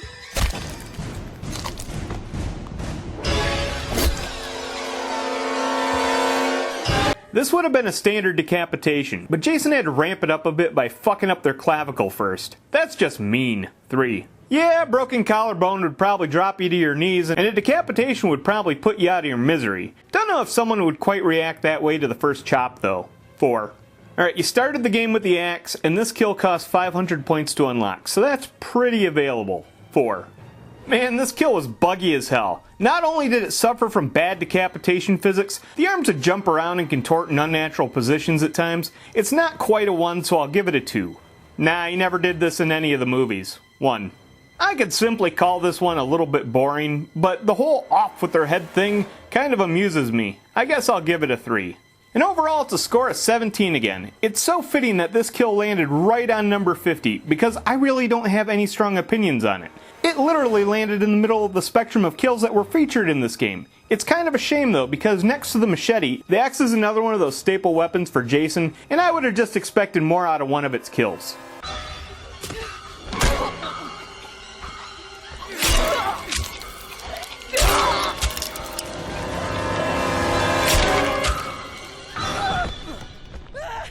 This wasn't the goriest kill, but it's up there. I mean, you've got multiple dismemberments, so I'd say that's a 4. On its face, this seems plausible, but I have to call bullshit. There is no way those shears are going to cut through bones so easily. If you've trimmed anything stouter than a small hedge, you know what I'm talking about. 2. If you wanted this one, it would have only cost you 1,000 customization points. Then again, it would take you years before they finally made Roy available, so there's that. I'll give it a 2, I guess. I'd say this was pretty middle of the road. It had some alignment issues from time to time, but it usually worked okay. 3. You'd be shocked, but neither Jason nor Roy ever did this in any of the movies. 1. Style, it's okay. Out of the 3 sheer kills, it's probably the best, but that's not saying much. I'll give it a 3. Overall, we've got another score of 17. The hedge trimmer kills were some of the lamest ones in this game, but I'll give this one a little bit of credit over the other 2. At least this one has Jason, or Roy, using the shears like actual shears. Allegedly, they included the eye gouge kill from part 5 in the game originally, but cut it out. It was probably glitchy, but it would have been nice to have at least one hedge trimmer kill that was actually in the movies.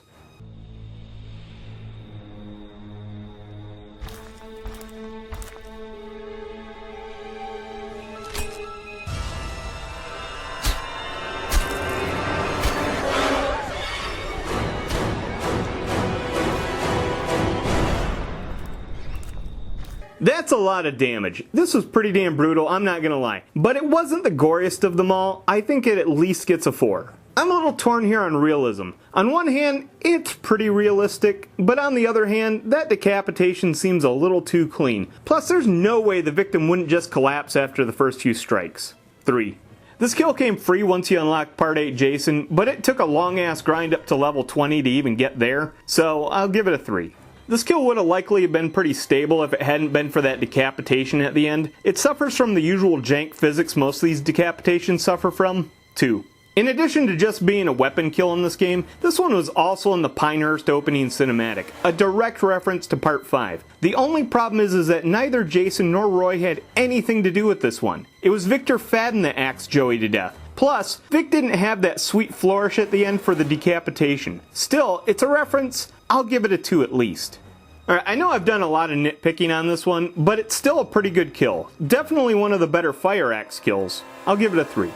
And another overall score of 17. Like I said before, I think this was a pretty good kill. I don't think it was my favorite fire axe kill in the game, but it definitely was up there. It was a lot of fun to pull off. Then again, that decapitation was kind of a mess, and it seemed a bit too graceful for Jason. I still like it though. It's okay.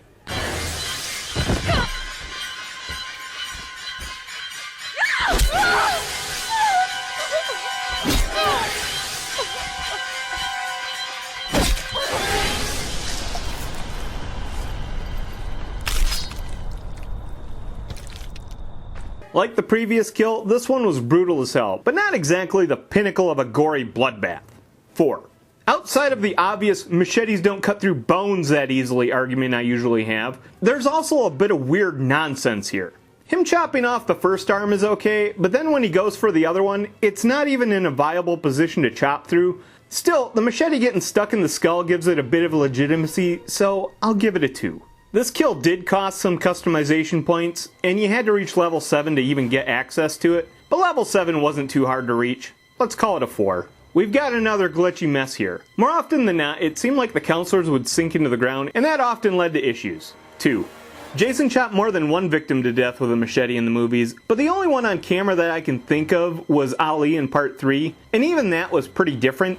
I guess I'll give it a 2. Style? Yeah, I like it. 3. Overall, it's another 17. I'd definitely say that this was one of the better machete kills in the game. I really like the way the machete got stuck in the skull, and the way Jason just callously steps on them in the end like they're nothing. That was a nice touch as well. I know I didn't give it a good score in authenticity, but it does feel like something that Jason would do, and that's more than I can say for a lot of these kills.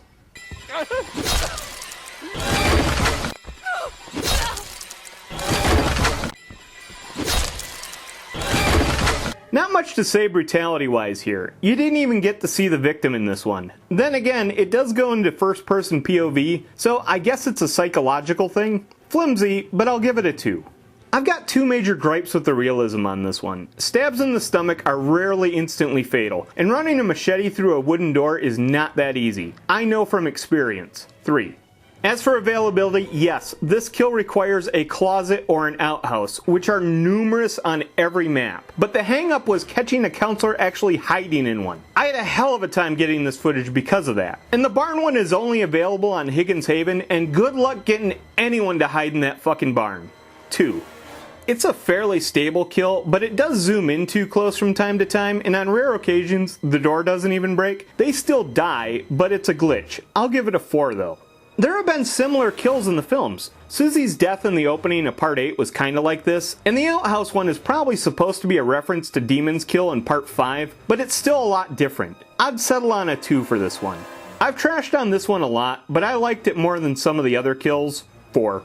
Overall, it's another 17 for this one. I originally considered doing all these separate, but they are so similar I couldn't not bundle them together. Hell, the only difference between closet and outhouse is that you get to look through the moon hole in the outhouse one. My favorite of all these is actually the barn one. It's the exact same animation, but instead of the view from inside the closet, you get this really close-up walleye lens perspective that allows you to see Jason very clearly. But again, this kill in the barn was such a pain in the ass to pull off considering how rare it was that the AI bots would actually go hide in the barn closets. I guess that rarity might have swayed my opinion a bit, but it is what it is.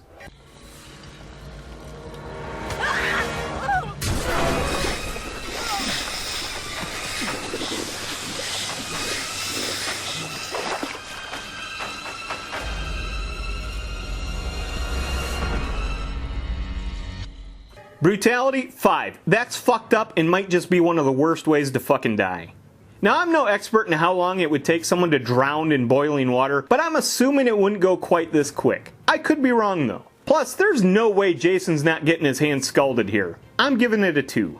Availability is a little bit tricky here because we're talking about an environmental kill and a challenge kill at the same time. Stoves are on every map, but they're not super common to find. Packanack and Higgins Haven had some dedicated ones, but you'd have to catch them there. As for AJ Al Dente, this was touchy. It was way too easy to get spotted by AJ sometimes, and that made it a bit hard to pull off. 2. This kill was a glitchy mess. On the standard version of the kill, the counselor's head would almost always key through the pot. That would have made this a solid 1, but the AJ Al Dente version didn't have that keying issue, so I'll give it a 2. This one might seem authentic, but it's really not. There were 2 kills in the movies that were similar to this. The first one was Ethel in Part 5, but that was only after she got a cleaver in the face, and she was dead before her face even hit the pot. The other was the guy in the diner from Jason Goes to Hell. The only difference with that one is that he was drowned in a deep fryer, which is arguably even worse, but it's not quite the same thing. You could also argue that this is fairly similar to the liquid nitrogen kill from Jason X, but I didn't count it. 2 for effort. Style-wise, I like it. It makes me wince, but it's a good kill. 4. Overall, it's another 17. Yes, I liked it, and it was brutal to the point of making me uncomfortable, but it just had so many flaws in other categories. I'd have put it higher on the list had it not been such a touchy kill to pull off or been so glitchy. I mentioned how authenticity dragged it down, but it actually did better than most in this category, so there's that. Still, it's in the top half of the kills here, so it did okay all things considered.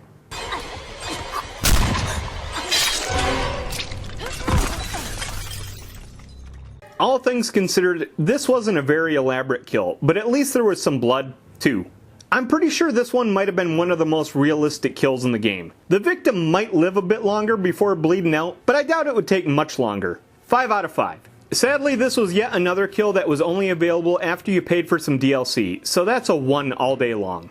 The only glitchiness that I ever got from this kill, depending on the victim, was their head or their hair would sometimes key through Jason's hand or his chest. Other than that, this one was fairly reliable. 4. Throat slitting is almost a trademark of this franchise. However, none of them were done quite like this or with a big fuck off cleaver. Had this been a machete kill, it probably would have been a little bit more authentic. 1. It may have been a simple kill, but I like it. Sometimes less is more. 4. Overall score 17. Like I said before, had this been a machete kill and had it not been behind a paywall, it would have been way higher on my list, because this is truly one of my favorite kills otherwise. It was quick, it was efficient, it got the job done. Whenever I'd use the cleaver, which was pretty fucking rare, this was one of my go-to kills for that weapon. Had I not been making this list, I probably wouldn't have paid for it though. Can never die.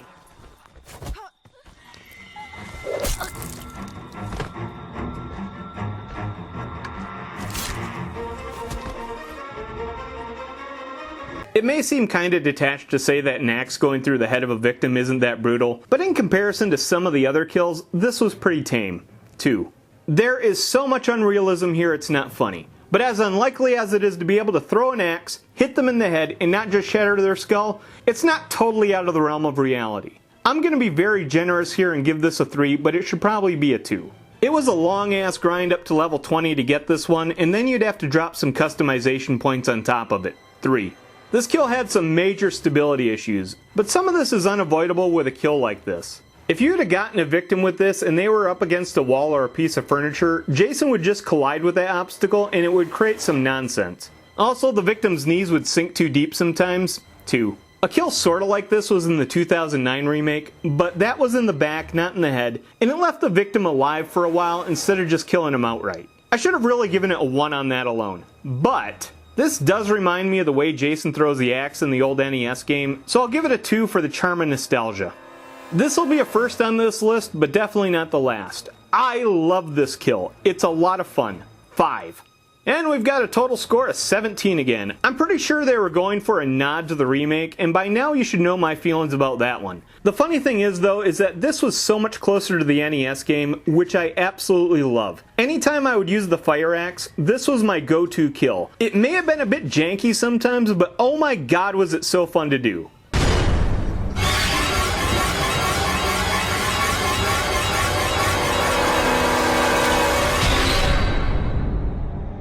He grabs the victim's head and breaks the neck. It's really tame, but it's a little bit violent, so 2. As tame as this one is though, it is 100% realistic. A neck snap like this and the victim drops on the spot. 5. At 500 customization points, this is one of the cheapest grab kills in the game. Still, it's not free. You could also just load up the Higgins Haven or Jarvis House maps, and you'd get a very similar kill. 4. I don't have too much to complain about here. Sometimes Jason's hand would key through the face a bit, but that's hard to avoid with something like this. I'll give it a 4. It may seem like Jason did this one a time or two, but he really didn't. He sorta did something like this to Axel in part 4, but only after sawing halfway through his neck. Now that I'm thinking about it though, he might have done something like this to one of the soldiers in Jason X, but that was during the New Line era, so I'm barely counting it. 2. I'm not a big fan of this one. Ha, see what I did there? This kill got an overall score of 18. I'm actually surprised how well this thing did on the list because I really don't like this one. That may seem a bit unfair to have such a negative reaction to such a simple kill, but hear me out. Snapping a neck is generally considered a quick and effective way to dispatch someone in a hurry, but this game somehow managed to draw this damn kill out for so damn long, all for very little payoff. It was just a forgettable kill, and it's surprising that they reused it for not just one, but 2 of the map's opening scenes. It was barely good enough for one opening cinematic.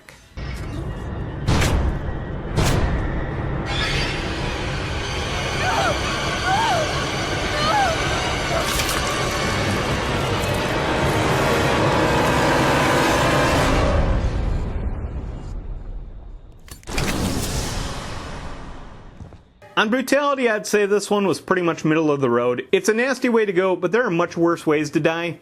3. I nitpick these kills a lot, but this one is pretty solid on the realism. A spear through the head would almost certainly lead to an instant death. 5. You didn't get this one for free from the start, but all you had to do was grind up to level 3 and spend some customization points. I'd say that's fairly obtainable. 4. The kill was a mess. Due to the awkward angle of the character, their joints would sometimes lock in strange positions and look very unnatural. Also, that dumb look on their faces probably wasn't a glitch, but it should have been. 2. Jason never did anything like this with a spear. 1. I didn't like it, but I didn't hate it. 3. Overall score of 18. It's usually at this point I'd have a lot to say, but I really don't have much additional commentary about this one. It existed. Honestly, most of the spear kills kind of blend together when I think about them. Hell, I had to actually look up which names went to which kills. The sad thing about that is that the spear kills were almost all pretty good, but I'd say none of them really stood out as great. I think the worst thing about this one is just that face that the victim makes, and how much blood just kind of gushes from random spots. I know that's probably more of a game design thing, but it is what it is.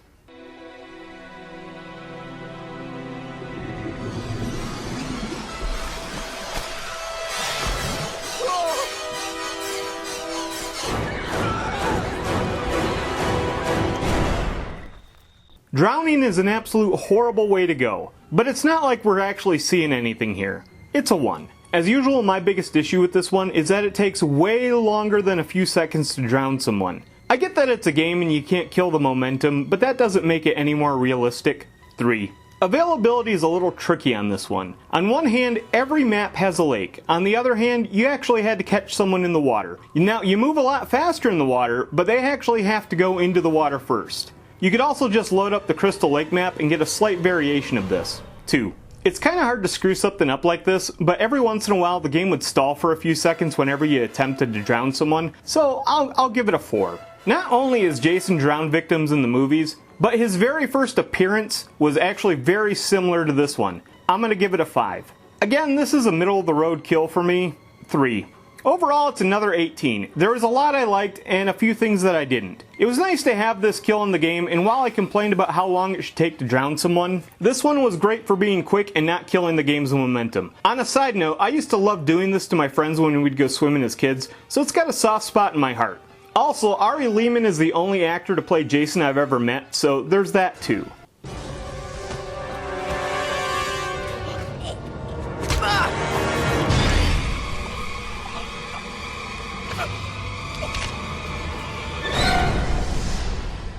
Fuck, that's fucking brutal right there.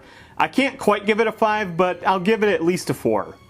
My only nitpick with realism here is that once again, I believe they've seriously underestimated the difficulty to tear skin. I doubt a jaw would just rip off so effortlessly, but overall, I can buy this one as mostly legit. 4. As with all the Fire Axe kills, you'd have to unlock Part 8 Jason at level 20, and while that's not insanely high, it is quite a grind to get there. 3. For stability, this one was pretty reliable, but there could be some funniness with the victim's face from time to time. I think the jaw was supposed to fly off, but sometimes it didn't. I'll give it a 3 anyway. Jason never did this in any of the movies. It'd be cool if he did, but he didn't. 1. This was a cool kill, I thought. There were better kills in the game, but this one was pretty decent. I'll give it a 3. And overall, we've got another score of 18. I feel a bit odd that this one did better on my list than the Fire Axe throw, but I set up the point system to prioritize more than just my personal feelings on the kill. This one was a lot of fun to use when I had the Fire Axe equipped. I know I used it a lot more than double tap anyway. That being said, this is the last Fire Axe kill on the list, but still in the top 40, that's respectable. Or like we did.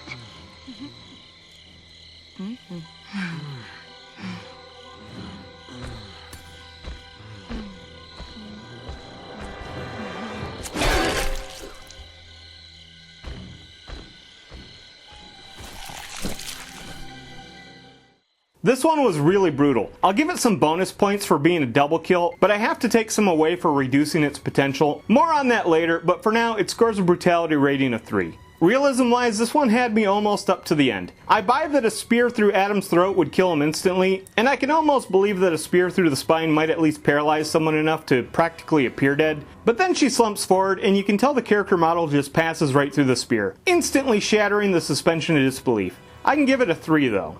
This was part of Challenge Scenario 6, and while those kills were a real pain in the ass to pull off, this was one of the easier ones if you were just patient enough. 4. A cutscene usually isn't too prone to glitching, but I just can't forgive that spear keying through the bodies, so it's a 2. Authenticity is tough here. This kill is almost directly inspired from the kill in Jason Goes to Hell. The only catch is that they really toned it down here in the game. In the movie, he impaled the girl on top of the guy, but then he used the spear to bifurcate her torso. I get why they couldn't quite do that here, but it's still a deviance. Plus, that movie sucks, so I'm dropping the score down to 3. Despite its many flaws, I was happy to see it in the game. It was alright. 3. Overall score of 18 again. It felt that Challenge Set 6 strongly deviated from the films, and unlike some of the others, was just kinda doing its own thing. In a way I can sorta respect that, but in another way it is kinda lame. And then you had this kill, which I thought was the best of the set. It was semi-familiar, and despite its goofy keying at the end, and the fact that I hated Jason Goes to Hell, this is one of the few kills from that movie that I thought was creative. And while they didn't quite get it right, it was still nice to see the kill referenced. There was another kill in the set that I liked better, but for way different reasons.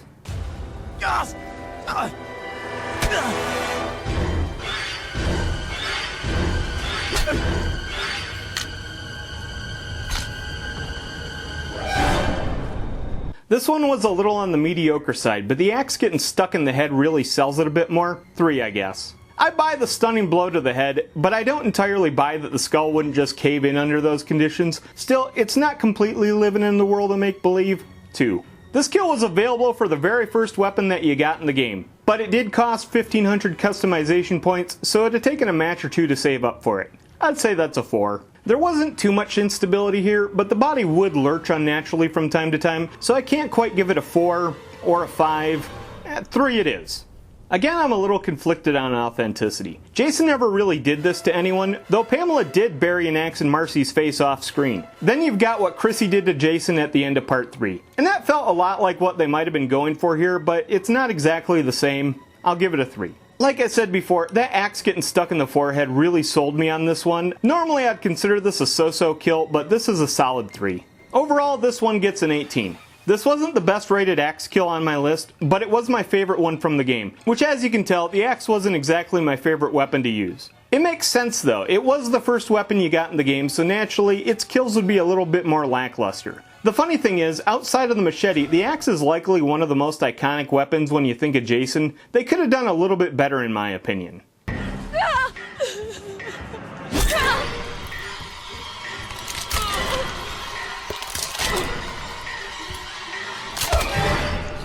Damn, not only do they get a pickaxe through the ear, their head gets twisted around too. That's gotta at least be a 4.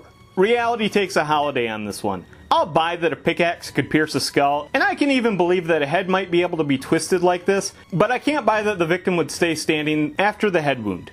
2, and that's being generous. You'd have to grind to level 13 to access this one, and that's not too hard of a grind, but it is pushing into inconvenient territory. 4, but again, I'm being a little generous here. This one wasn't too bad for glitching, but on rare occasions the victim's face would go crazy every once in a while, and you'd see stuff like their teeth pushing past their lips. 4. Alright, you've all heard this one before. Jason never killed anyone with a pickaxe in any of the movies. 1. This kill didn't exactly blow my skirt up, but I did find it funny the first time I saw it. It's okay for a laugh, I suppose. 3. Overall, 18. When going through a lot of these kills, it seems like the devs were going more for humor than horror. I'm not saying that the two can't coexist and produce something wonderful. Texas Chainsaw Massacre 2 is a great example of that. But this felt like an overcompensation. Like a kid trying too hard to be funny but failing miserably, and then everyone gets quiet and awkward. God damn, I'm tempted to go back and give it some pity points. I've been there, can opener. I've been there. Please don't see me.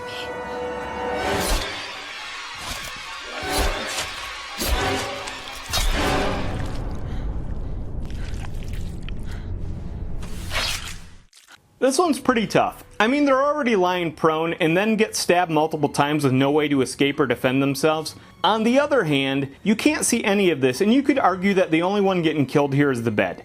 I guess I'll give it a 3.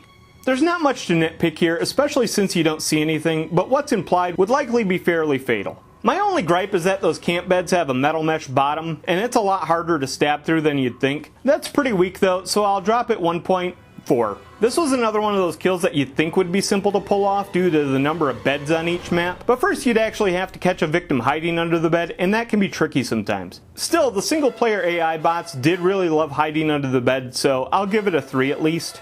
I know what you're thinking, how could this thing glitch? Trust me, this one glitched often. Sometimes the bed would just glitch out of existence briefly. It's not the worst, but it was pretty frequent. 3.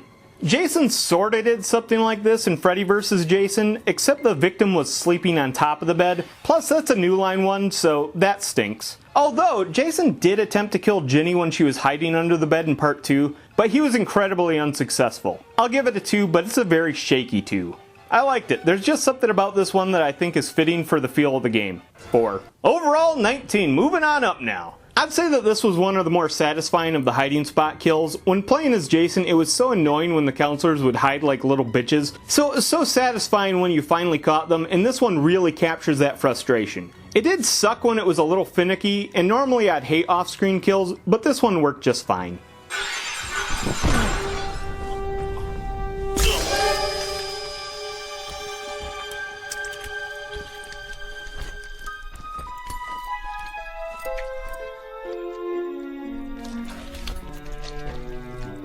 Yikes, talk about choking on it. God, that looks horrible. 5. I have no doubt that this would kill someone instantly, at least I hope it would. The stiff arms sticking out on the end though, I call bullshit on. That knocks it down to a 4. You didn't get it for free and you didn't get it from the start, but the grind to level 3 was pretty quick. 4. I don't know if this was a glitch or just shitty programming, but it looks like the body's arms reverted to a default position during that last part of the kill. It happens every single time, so it may have been intentional, but I'm giving it a 1 anyway. Back in the 80s, there was no way the MPA would have let them get away with this one in a movie. 1.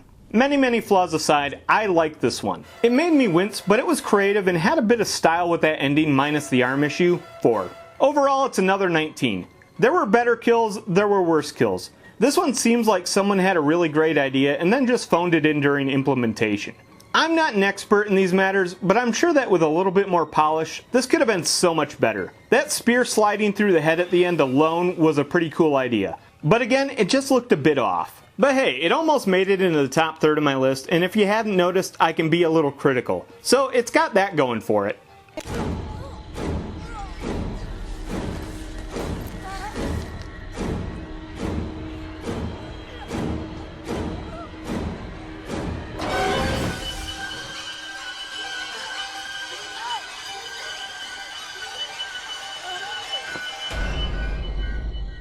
I'm not going to say that strangulation by hanging isn't an awful way to go, but it's a pretty tame kill by this game's standards. 1. This would definitely kill someone, but it wouldn't do it this quickly. It takes a little bit longer to lose consciousness this way. That and Jason lifts her a little bit too effortlessly, super strength or not. 3. This was part of challenge scenario number 2, and those were pretty easy to pull off. This one was one of the easiest of those kills to get, so that's a 4. Kinda hard to fuck up a cutscene. 4. This one is called Sweet Revenge because the counselor in question was based on Chrissy from Part 3, who managed to hang Jason in sort of but not really a similar manner. However, it went nothing like this. Still though, 3 for referencing the movie. The scene that this kill referenced was one of my favorite scenes from Part 3. It was kinda cool what they did with this one. 4. And overall it's 19 again. It was easy to tell that the devs took a lot of inspiration from the third movie, and this is a great example of that. Almost the entire challenge scenario 2 was a loose recreation of the final act of that movie, and I was all about it. You won't hear me give this game too much praise, but we are in the top third of the list now, and even I can't hate everything. I know you probably think that's not possible, but it's true. I do have positive opinions as well. Not many, but a few.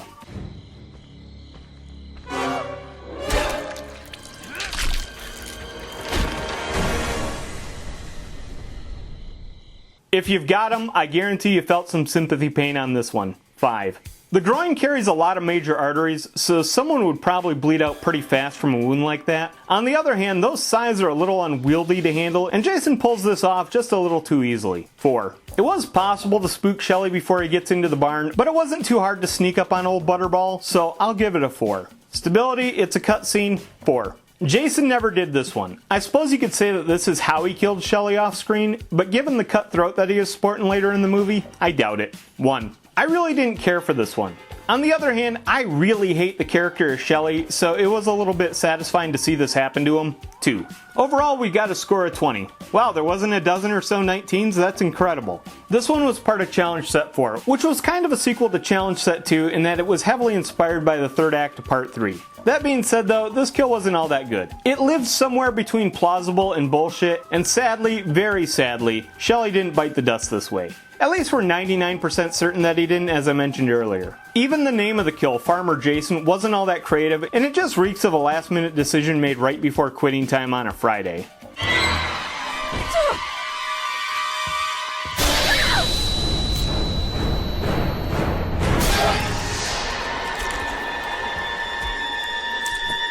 I don't care who you are or what you're packing, that's gotta make just about anyone wince. 5. 5 all day long. On the positive, I do like that they made the axe get stuck in the neck like that, but there is something a little bit off with the victim's reaction while Jason struggles to free the axe from him. Pretty sure a wound to the crotch would bleed out immediately though, so I found this pretty plausible. 3.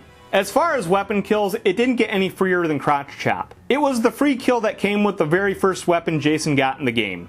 5. Considering the complexity of the animation, this one was fairly stable and didn't glitch very often. Once in a while the victim would sink into the ground a bit, but it was honestly fairly rare. I'll give it a 4. Jason's used an axe, Jason's gone for the groin, but he's never gone for the groin with an axe. 1. I don't know what it is about this kill, but I just don't care for it. It might just be how hard it is to watch this happen to someone, but I'm usually not that squeamish. I'll give it a 2 anyways. Overall, another score of 20. I was probably much harder on this kill than I should have been, but it just didn't impress me, and it's a shame because it's honestly a pretty decent kill with a decent animation, and it didn't glitch out all that often. I'm guessing because this was the initial weapon kill you would obtain in the game, they probably put some extra effort into making it work. I guess I just don't much care for the kill because it's a bit over the top and a bit too gratuitous. That's probably an unpopular opinion, but most of my opinions are.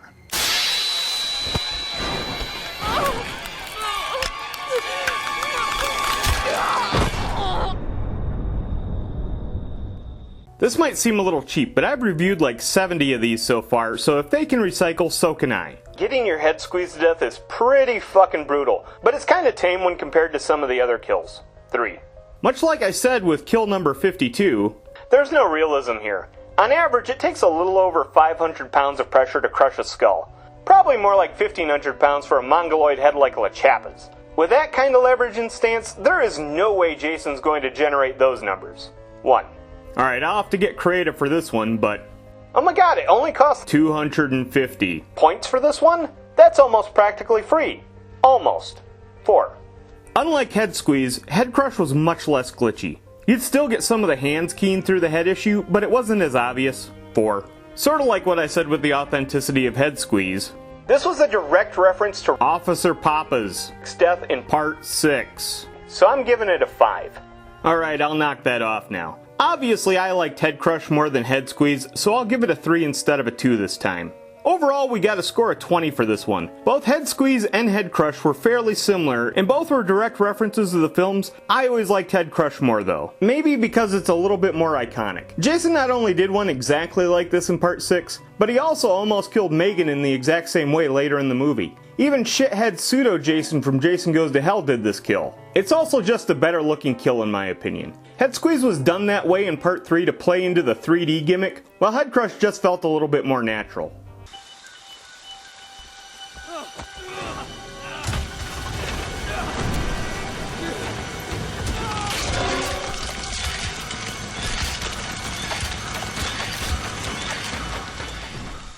Well, as you can probably guess where I'm going to go with this one, Power Tiller plus face equals 5. Damn, that's rough. Well, reality's on strike here again. For starters, these tillers are hard enough to start, and just kicking it ain't gonna get the job done. That and I'm pretty sure LeChappa's big fucking head would just jam up those blades within a couple of seconds. I'll be generous here and give it a 2 though. This one wasn't the easiest kill to pull off in challenge set number 9, but it was pretty easy to pull off. I'll give it a 4. It's a cutscene kill. Outside of texture loading, it's pretty reliable. 4. Jason never did this one either. The leprechaun tricked a guy into kissing a lawnmower once, but Jason isn't the leprechaun. 1. I really like this one. Yeah, it's from the land of make-believe, and yeah, it made me wince in pain, but I just can't get enough of LeChappa getting that ugly mug fucked up. 4. Overall score 20. I'm honestly shocked this one didn't make it higher on my list. There's so much nostalgia here for me. I remember watching my grandfather run his power tiller when I was a kid, and even then I remember thinking, I don't want to go anywhere near that fucking thing. So to see LeChappa, my most hated character in the game, get his face rammed into one really brings warmth to my heart. God, I could watch that guy get fucked up all day long. Damn good times.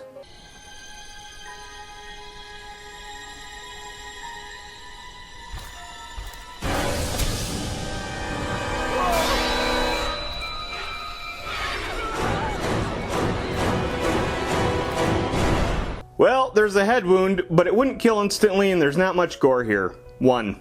I honestly can't figure out what this dart thing is, but I'm 90% certain it wouldn't pierce a skull that easily, even with an expert throw like that. I can't entirely rule that out though, so I'll give it a 2. All you really had to do was watch the opening of the small Higgins Haven map here. I can't quite give it a 5 though, so I'll give it a 4. It's a cinematic, so 4.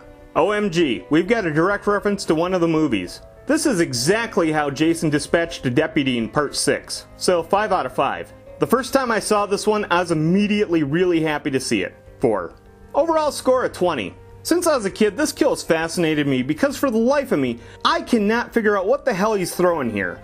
Just about every weapon that Jason has ever used, I could identify and have likely seen or dealt with at one point. I have no clue here though. I've heard people say it's a dart, but that doesn't look like any dart I've ever seen. My only guess is that it might be a crossbow bolt of some kind. I've never seen one that looked like that, but maybe it's some specialty one I'm not familiar with. Anyways, I was happy to see it included in the game.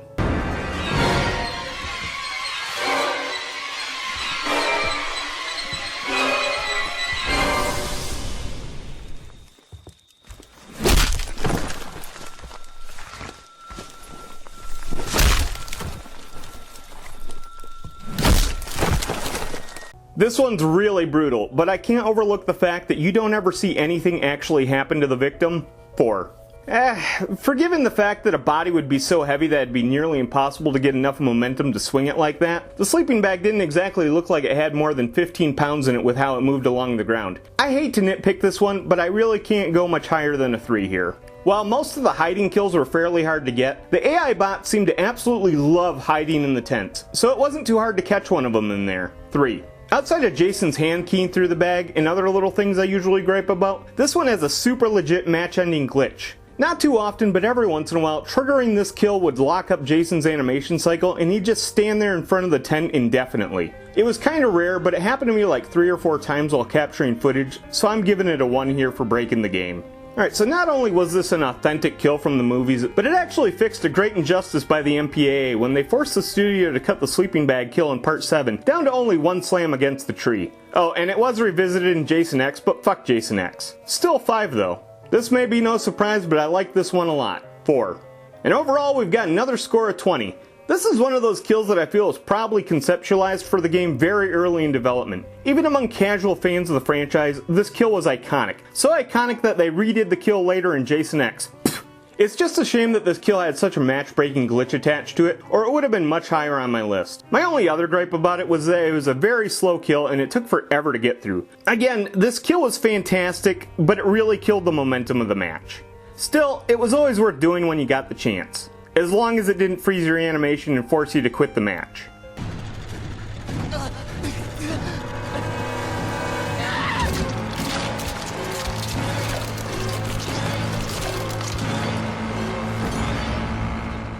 Fuck. That's fucking hardcore, man. 5 out of 5. Anyone who's familiar with boat props will immediately point out that that thing is not even close to accurate. Other than that, and the fact that there is no way nobody within a mile wouldn't hear that motor, this one isn't too unbelievable. 3.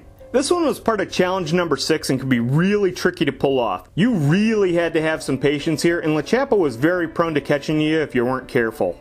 3. I usually give cinematic kills an automatic 4, but this one was kinda bad from a design standard. For starters, the prop looks nothing like a prop. That and LaChappa's big fucking head keys into it, and that would almost be forgivable if he had a huge gaping hole in his face afterwards, or there's a little bit of blood smeared on the prop. 3, I guess. Being very generous here, you could almost make the argument that while Jason never did this, this was almost, sort of, kind of, but not really, done to him in part 6. Except that was underwater and done much better despite making almost no sense.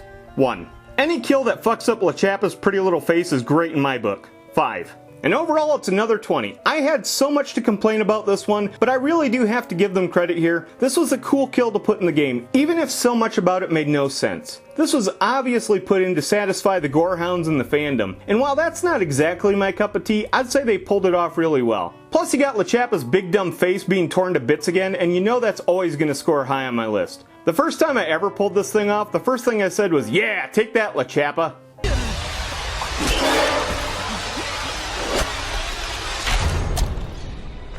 A pickaxe to the knee and then to the back of the head. There's a lot of hate in this one and it shows. 4.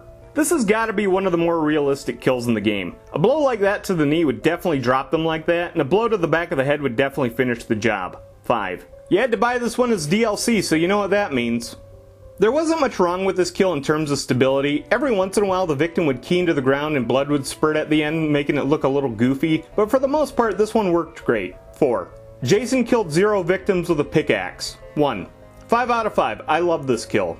Overall, we've got yet another score of 20. If they hadn't put this damn kill behind a paywall, it would have easily made my top 10, but hey, that's why I created the scoring system. It made kills like this a little easier to place because as much as I gripe about this game, I do actually like some of these kills, and this one would have been tricky to call. It was just such a good kill. It may not have been done in any of the movies, but I could definitely see it there if Jason ever used a pickaxe.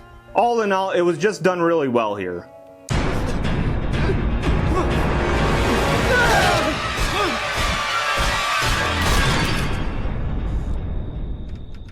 There's no real gore here, but the violence with those repeated door slams has to count for something. Easily a 3.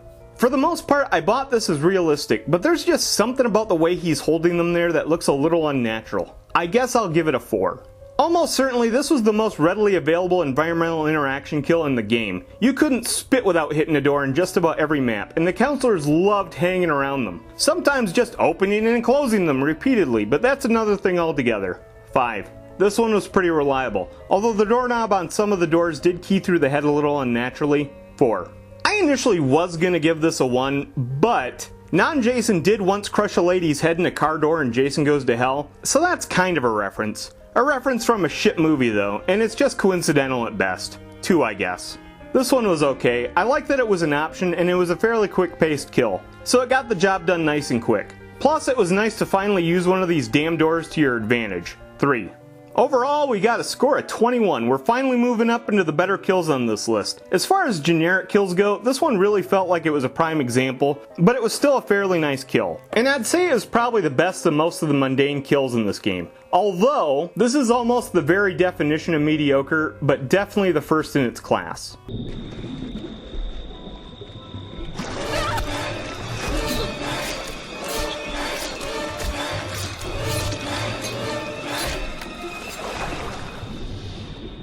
I don't know, this kill was kinda gory, but it doesn't exactly have the same impact as a normally repeated stabbing. I hate to rate this low, but I'm giving it a 2. Normally, I'd bitch about how stomach wounds aren't usually immediately fatal, but repeated ones like that passing all the way through the body, that'd probably get the job done. However, anyone who has ever tried to climb into a raft from out of the water would realize the logistics of this kill make very little sense. 3. This kill was in challenge scenario number 10, and it was the easiest to pull off. It was practically a gimme if you knew what you were doing. 4. Cutscene kill, so 4 for stability. Absolutely authentic. This kill is a direct reference to how Jason killed Sam in the final chapter. The only difference is that Jason only stabbed her once in the movie, but he did it real slow. 5. I like it, but I don't like it all that much. It's okay. 3. So overall, it's another 21. This was a nice solid kill that referenced a semi-iconic scene in one of the most popular entries into the franchise. That being said, I never really liked that kill in the movie, just because I couldn't figure out how Jason was getting enough leverage to stab her like that. Plus, trust me, even though I have a pretty high tolerance for cold temperature, even I wouldn't want to climb out of a lake and then laze around in the cool night air like that. I heard the actress that played that role in the movie nearly caught hypothermia while doing the scene, and I'd believe it.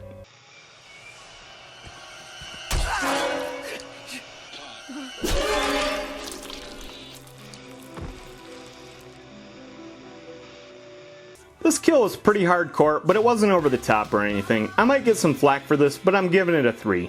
Corkscrews don't work that way, and neither do knives. I'll give it some credit because Jason has supposedly got supernatural strength, but otherwise, this makes very little sense. 2.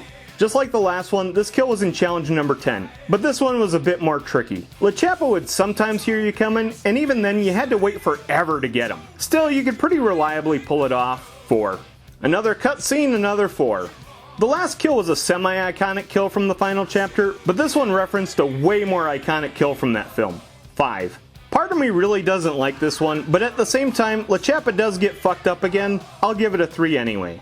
And overall 21. It was nice to see this kill in the game, but while I love the final chapter, this kill was nonsensical. For starters, a corkscrew might be able to be driven through a hand, but you need to turn it a few times to get it stuck into the counter like that. Plus in the movie, old deadfuck Jimbo's face was done in with a cleaver, not a pig splitter, just a regular cleaver. But here, they reused a knife asset instead of putting an actual meat cleaver in the game. I could almost buy a cleaver going into a face like that, but a knife going in is just a little far-fetched. Still happy to see LaChappa stand in for Crispin Glover on this one though.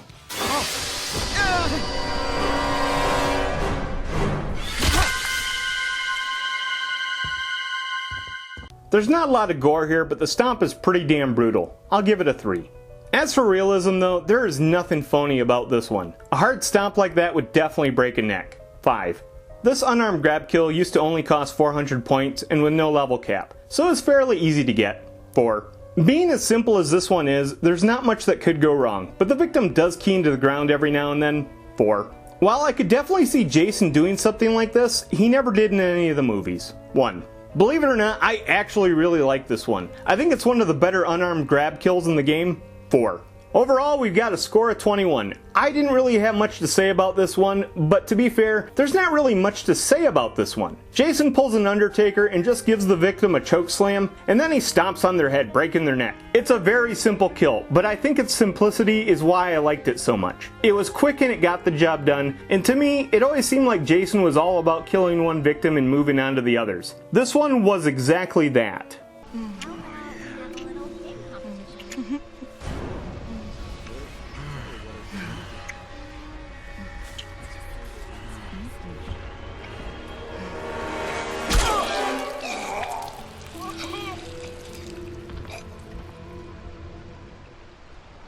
Oh, another impalement with a spear. Yawn.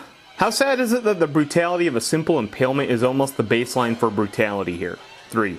Much like the tent-poled kill, I have some sincere doubts that a spear being driven through someone's torso would instantly kill them. You could argue that if both hearts were pierced, they'd die instantly, but it's obvious that the spear is nowhere near either of their hearts. I should give it a 1, but I'm gonna give it the benefit of the doubt and bump that up to a 2.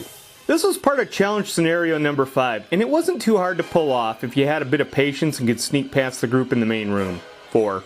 Normally I give most of the cinematic kills an automatic 4, but you can see the victim models moving through the stationary spear at the end. It may be bad animation rather than a glitch, but it looks terrible. 3. This was a direct reference to Jeff and Sandra's death in part 2. Happy to see that movie getting some representation in this game. 5. There's a bit wrong here, but I do like it. Part 2 is one of my favorite movies in the franchise, and this was one of the most iconic kills from that film. 4. Overall, we got another score of 21. You'll likely notice that I didn't give this a full 5 for style, and the main reason I did is just a few nitpicks I had about the kill. Other than the model shifting, as I mentioned before, they made a few questionable mistakes here that I just don't get. The room is just way too well lit, and you'd think they'd want to conceal some of the bed wrestling here with at least a little bit of shade. Even worse though is what they had Jason do them in with. I don't know what that is. Is that a curtain rod? All I know is that's not a spear. It's not even like they didn't have a spear model in the game. In fact, I think they had to create a model for that curtain rod. It just makes no sense, and I don't get why they made that change.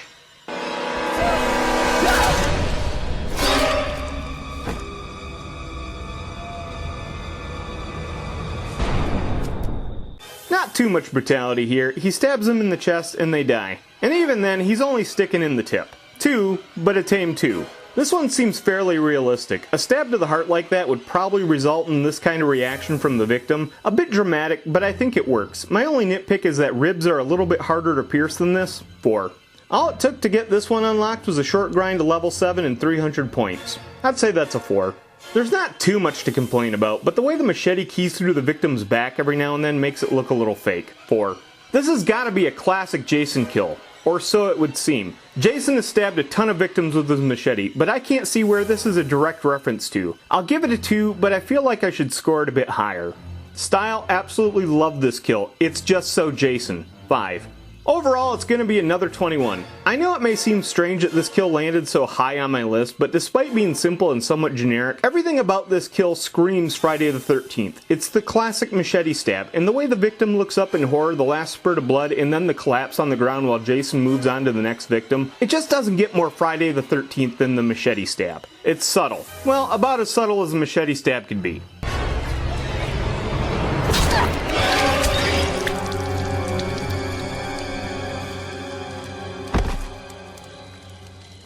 It's a fairly straightforward decapitation. This was pretty hardcore in 1980, but pretty much the standard by this point. 3.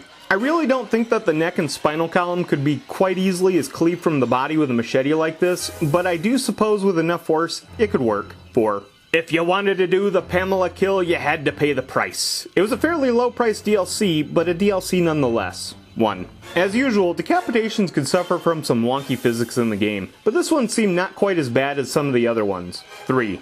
This is exactly how Alice decapitated Mrs. Voorhees in the first movie, complete with the hand spasming immediately afterwards. Thus, likely why they called it the Pamela. Now normally, you might think that I'd complain about the fact that this was a kill that Alice did and Jason wasn't even involved, but to be fair, Jason did decapitate a victim or two with a machete in his time. Hell, in part 6 he decapitated 3 people at once, pretty much similar to this. 5.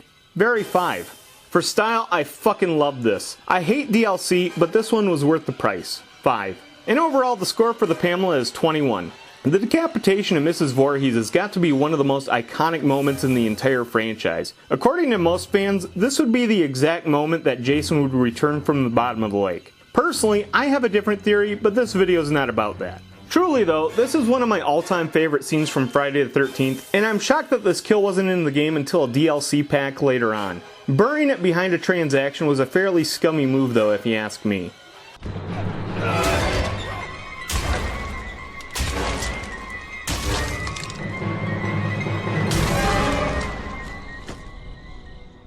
This may not look that brutal, but it's fairly brutal. I'll give it a 3. Anyone who's ever had to open a car hood knows that those things are heavy as hell. So getting your head slammed repeatedly by one, yeah, I can buy that as fatal. My only gripe is the way that Jason is slamming it like that makes it look way too light. 4. This kill was in challenge number 1, the easiest of the challenge sets. The only thing that sucks is that there were 2 specialty kills for one victim here, so you had to pick one or the other. 4. It's a cutscene, so it's pretty stable. I could docket points for Jason's hand keying through the hood, but you'd really have to be looking for it. 4. The entire setup for challenge number 1 was a nod to part 5 where Vinny and Pete are killed by Roy. Unfortunately, they cut corners here. While Roy did kill Vinny while he was working on his car, he first melted his face by ramming a road flare in his mouth. Come on, Ilphonic, you were so close. Still, I'll give it a 4. I didn't love it, I didn't hate it, I thought it was okay. 3. Overall, we got a score at 22. We're moving on up now. For most players, this was probably one of the first kills they managed to get when they finally added the single-player challenges to the game. I loved most of the challenge kills because most of them were recreations of some of Jason's most iconic scenes. Granted, this was more of a Roy kill, but I still don't get why they cheaped out on it. The setup was perfect. Even the Nika action figure of Roy came with the road flare. I guess since maybe the MPAA made them tame down the kill in the movie, Ilphonic felt further reducing the gore would be an adequate homage here.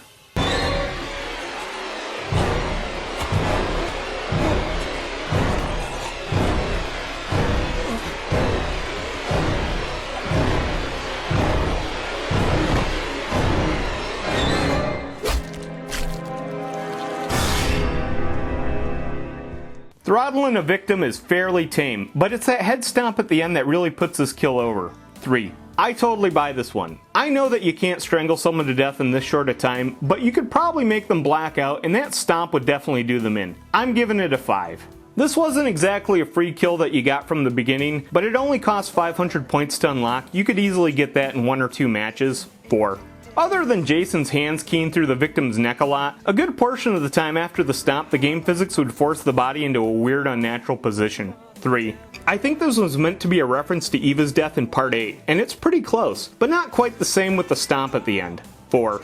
This was a fairly decent kill. If I was looking for an unarmed kill, I'd usually throw this one in from time to time. 3. Overall score of 22. I know I've praised that stomp at the end of the kill, and I still say it's a great addition. But the Eva kill in the movie was so much better. Seriously, if you go back and watch it, you'll see. The sheer physicality to just hold her up in the air like that while she slowly died was brutal. And then he just tosses her to the side. My hat goes off to Kelly Hu's stunt double because getting tossed like that without instinctively bracing for impact had to be really tough. And I hear she got bruised up really bad from it. Still though, this was a pretty good kill.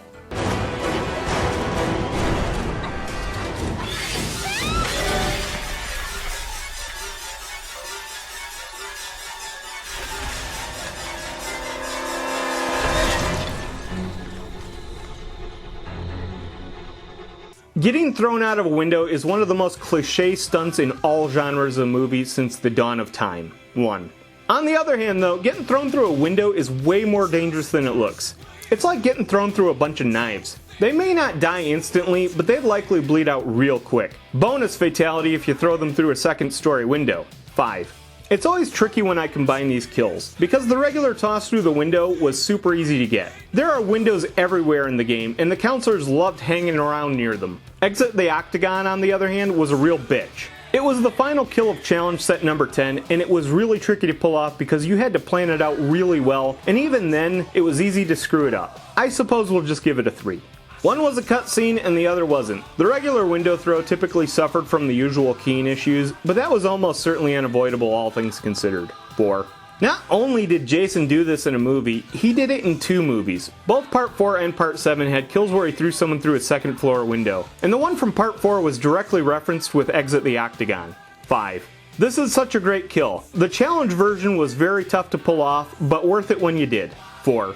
And we've got another overall score of 22 here. I love the challenge version of this kill because I love that scene in the movie, but that shouldn't take away from the regular version of the kill. Granted, this one was kinda mundane and easy to pull off, but I always had a lot of fun with it because I get a kick of people getting tossed out of windows. Whenever I used to do this kill in the game, I used to love quoting one of my favorite lines from It's a Wonderful Life. Out you two pixies go, through the door or out the window.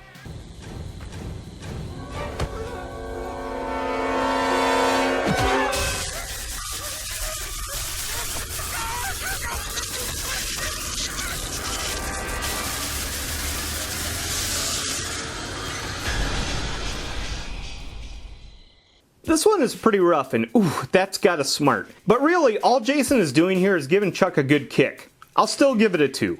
Accidental electrocutions make up a large chunk of fatalities per year, so that's pretty legit. However, those cabinets are usually specifically designed to avoid accidents like this from dumb shit like stumbling against them. If the cabinet was open, that would be a different story, but that would require a whole new asset. We're gonna settle on a 3 here. This kill came from challenge set number 2 and was one of the easiest ones to pull off as long as you just had a little bit of patience. 4. Cutscene kill, so stability is an automatic 4. Jason did something like this twice. There was Chuck in Part 3 and Wayne in Part 8. This one, however, was a direct reference to Chuck's death in Part 3, except that was a fuse box in a basement. Still, this was pretty damn close otherwise. 5. The first time I saw that they put this kill in the game, I got really excited. It was a great reference to Part 3, so I'm giving it a 4. Overall score at 22. I seriously really enjoyed this kill. I may have mentioned this a time or two, but for those of you who don't know, I can't stand hippies. So naturally, I absolutely hated the character of Chuck from Part 3 and seriously laughed when he died in the movie. Given that they placed him in this game, it made me especially happy to see him get it all over again. That sounds a little dark, but that was a movie, this is a video game, and I get a kick out of watching annoying characters get annihilated in both. Part of me does wonder though if they actually had this kill in mind when they decided to add Chuck to the roster of counselors. Either way, it was fun to watch this jackass ride the lightning in both media.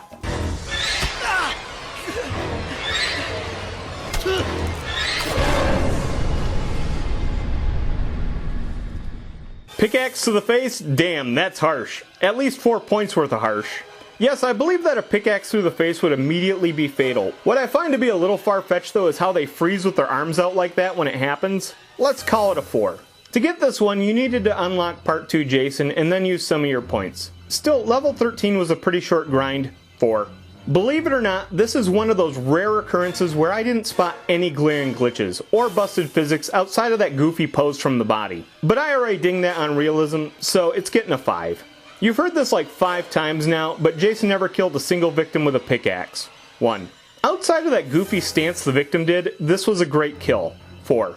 Overall, it's another score at 22. I know I've dogged on that pickaxe through this whole list, but I genuinely really like this kill. In fact, this is my favorite pickaxe kill in the game, and that's why it's so high on my list. And coincidentally, number 13. Before I got to the point where I could switch weapons out for each Jason, this was automatically on my list of kills anytime I played Part 2 Jason. I don't know why, but it just felt like the most natural kill with the weapon. If Jason had killed anyone with a pickaxe, I'd like to think that this might have been how he'd do it. It's just a great kill.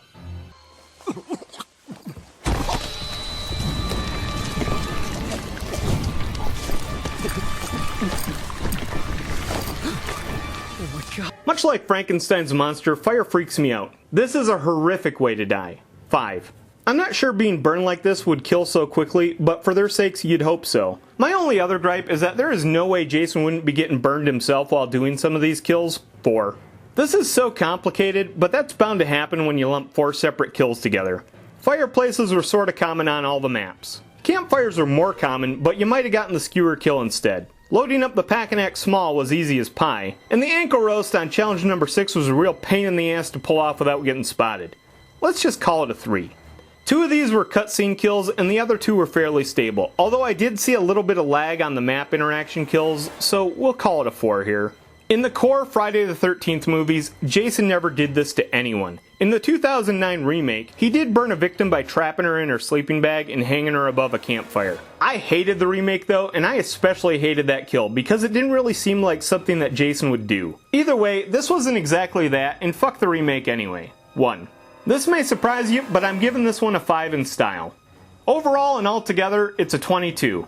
Of all the environmental interaction kills in this game, the fireplace kill was my absolute favorite, with the campfire kill being a close second. The Pack-and-Act Small kill was really just the campfire kill and a cutscene. The ankle roast wasn't great, but I still felt it had to be lumped in with these. Back to the fireplace kill though, I did this one just about any chance I had. Not because it was authentic or realistic, but mostly because it was fun. There's just something so vicious about the way Jason pins them face down in the fire with his foot like that. In a game where the counselors are practically designed to be as obnoxious as possible, there was just something so satisfying about doing them in this way. Again, that's kinda dark, but they're just pixels, folks. Crispy, crispy pixels.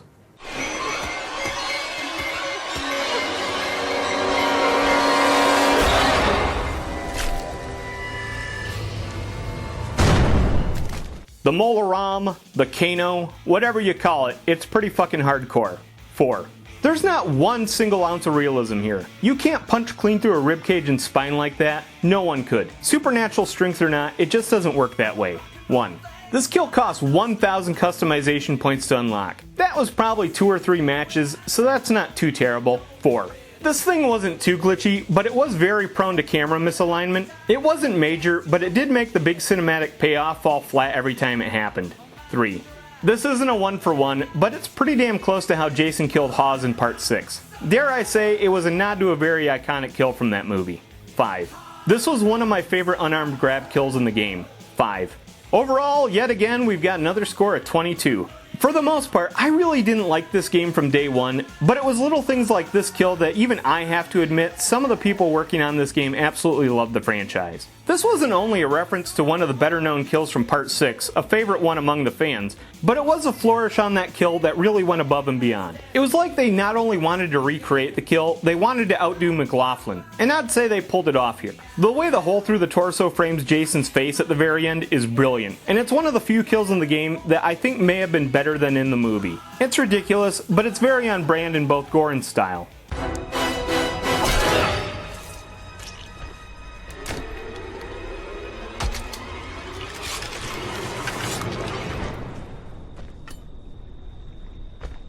Logically, I'm pretty sure the victim would die instantly, but watching their head slide down that blade makes me wince just watching it. I probably shouldn't, but I'm gonna give this a 5 out of 5 on brutality.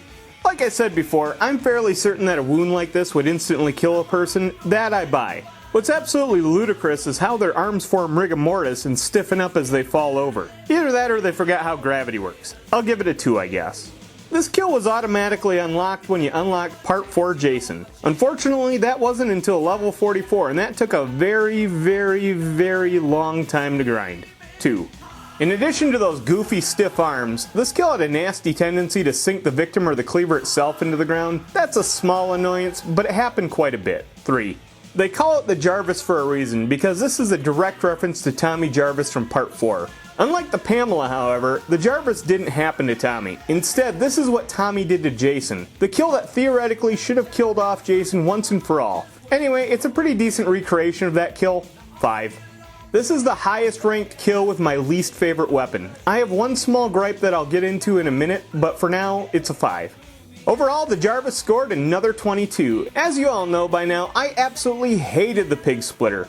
That being said, I absolutely love this kill. What made this kill so great wasn't the significance of the kill that it referred to, but the ability to use this on Tommy Jarvis in the game. If you had the patience to grind all the way to level 44, you could get some revenge on that little twerp that killed you off in part 4. And if you had the patience to grind up to level 113, you could assign the Pig Splitter to part 6 Jason and get revenge on Tommy with a period accurate Jason. My only real gripe is that this was tied to the Pig Splitter. As with the throat slit, this could have easily been a machete kill. It's not like Jason didn't have a variety of machetes in the movie. He easily should have had more than just one machete available in the game. Still, it's nice to see Jason finally get some vengeance.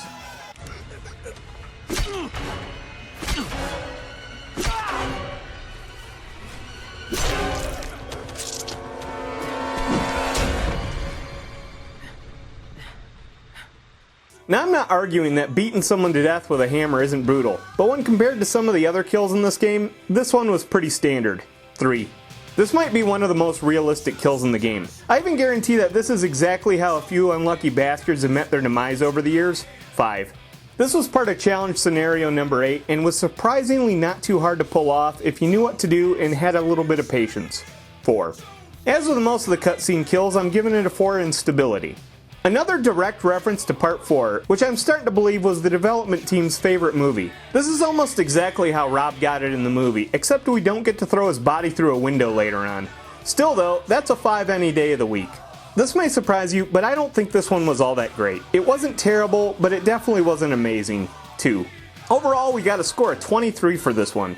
I appreciate that they put this reference in the game, but of the handful of direct reference kills, this one fell a bit flat for me. I honestly never cared all that much for Rob's death in Part 4, and there were so many better kills in the series as a whole that I would have rather have seen make it into this game.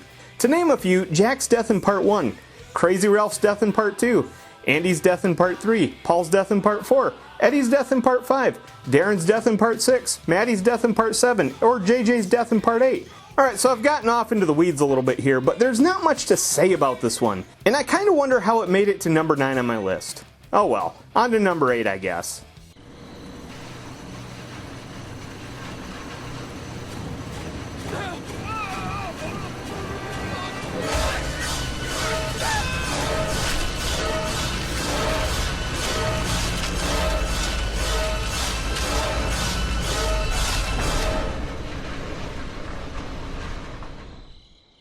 Kenny goes face first through a wood chipper. 5. I'll admit, of all the power equipment I've ever used, never used a wood chipper. So can a wood chipper chew through a body like this? Absolutely. The damn things are built to grind through thick hardwood branches like nothing. I may have never used one, but I've seen one in action and yeah, I totally buy this. 5. This was another cinematic kill from challenge set number 4, so it was pretty available and fairly obvious. However, it took forever for Kenny to wander all the way from upstairs to the wood chipper. A few times he even got stuck in the house, leaving me waiting indefinitely. I'll still give it a 3 because that really only happened 2 or 3 times, but this one was very annoying. It's a cutscene kill. I could knock it for Kenny getting stuck every now and then, but I already addressed that. We'll give it a 4. The name of this kill is the Showalter, a direct reference to the movie Fargo, which has absolutely nothing to fucking do with Friday the 13th. Oh wait, I almost forgot. This is how they killed Not Jason in that shitty 2009 remake. Well, sorta. In the movie, Not Jason was dragged into the wood chipper by a chain. Don't ask, it was plot convenience theater. But yes, this probably could have been some sort of reference to that. But I hate that movie, and shithead remake Jason wasn't even in the game, so I'm not counting it. Oh shit, I just remembered something else. There was an episode of Friday the 13th, the TV series, where there was a cursed wood chipper that ground bodies down into their value in money. Actually, the TV series has even less to do with the movies than the garbage remake did, so it doesn't count. Fuck it, we'll call it a 2. This kill was a bit cliche, but I don't hate it. It was even kind of fun. I'll give it a 4. Overall, this one scored a 23. I really ragged on this one under authenticity, but honestly, this has so little to do with either the show or the remake. I know I'm in the minority of the fandom that thinks that the remake was complete fucking garbage, but that's okay because I'm also in the minority that absolutely loved the TV series, so I'm used to not agreeing with most of the fans of these films. If you're pissed at me over that, get in line, or better yet, make your own damn video on the top 100 kills from this game. We're getting into the weeds now, so I'll get back to the kill. It wasn't very authentic, but it did feel like it belonged in the game. I could have easily seen this being a kill in one of the movies. Well, a cut kill because the MPAA would definitely come down hard on them for this one. They didn't go after Fargo, but the MPAA really likes those kind of movies. I'm in the weeds again. Damn, let's just move on.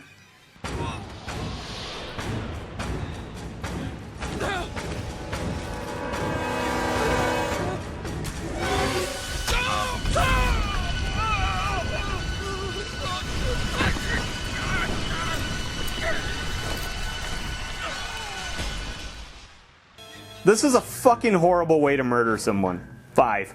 I'm pretty sure that similar executions have been done by actual warlords, so it's pretty realistic. My only gripe is that I find it hard to believe that Jason wouldn't have accidentally set himself on fire as well. He wasn't exactly being careful and splashing all that gasoline around, and the fire would be much further spread. Don't ask how I know that. 4. This was from challenge scenario number 3, and it was the easiest of the bunch if you knew where to go and when, but you did have to be very quick to pull it off. 4.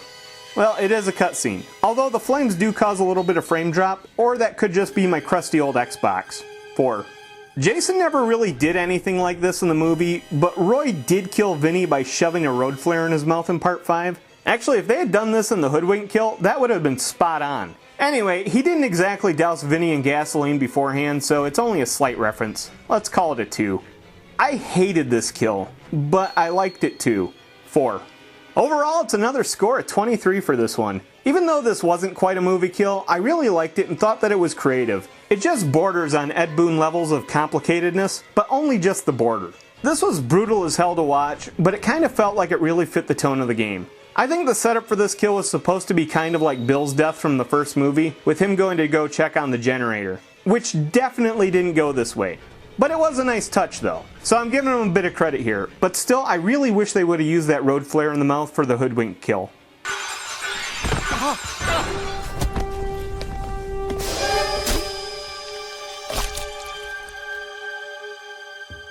Alright, now a spear to the head might seem like it's really brutal, but in all honesty, the victim would die almost instantly, so it's kind of a humane murder. Humane murder, that doesn't sound right. 2. Absolutely plausible. 5. This was the default kill that came with the spear once you unlock Part 6 Jason at level 3. So it was a very short grind to get. Still not completely free from the start though. 4. For the most part, this kill wasn't majorly glitchy, but it was frequently jumpy and the victim's body would sink too deep into the ground a lot of the time. 3. Not only was this how Elizabeth met her end in Part 6, but it was the exact same weapon, the wrought iron fence spear. However, in the movie he did spear her face into a puddle, but you could easily recreate that by walking into a stream on the Jarvis House map. 5. This was my favorite spear kill in the game. I'll give it a 4. Overall, the knockdown scored a 23. Like I just said, this was my favorite kill with the spear, but furthermore, this is the top weapon kill on my list. I'm honestly a little shocked that this scored higher than the headbutt or the Jarvis or the Pamela, but here we are at number 6. The irony in that is that the spear was one of my lesser liked weapons in the game. Not because it didn't make sense or the kills were bad, honestly I thought they could have used the weapon a little bit better, but no, because it made no sense when Jason would try to chop down a door with it. Not quite as bad as the shears, but still awkward looking as hell. Either way, I thought they screwed up a bit by not having the up and over that Jason did to Darren from Part 6, but this is fine.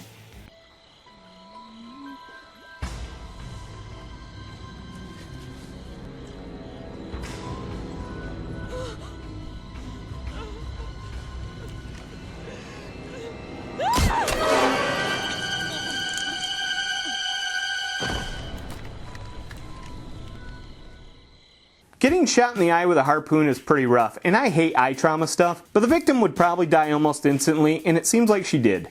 3.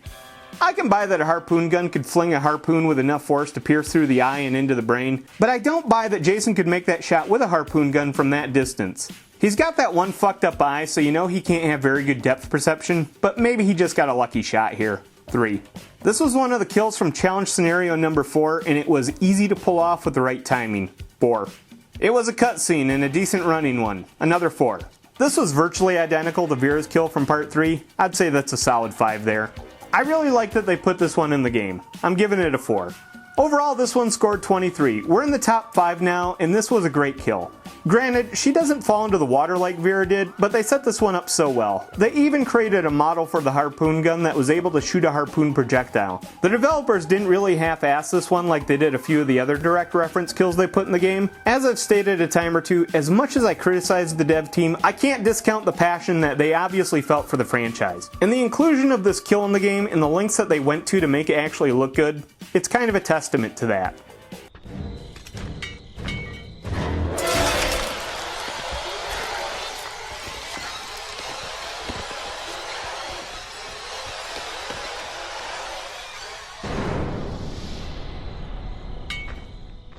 This might be one of those instant deaths that looks way worse than it probably feels, but damn, it's still a gruesome way to go. 4. This one I totally buy as a realistic way someone could be murdered. That's a lot of weight coming down, and it would easily kill someone in an instant. 5. This was the alternate kill to Hoodwinked in challenge set number 1. It kinda sucks that you had to choose one or the other, but both were fairly easy to pull off with a little bit of patience. 4. It's a cutscene, so stability's a 4. This never happened in a Friday the 13th movie. 1. This was one of my favorite cinematic kills in the entire game. 5.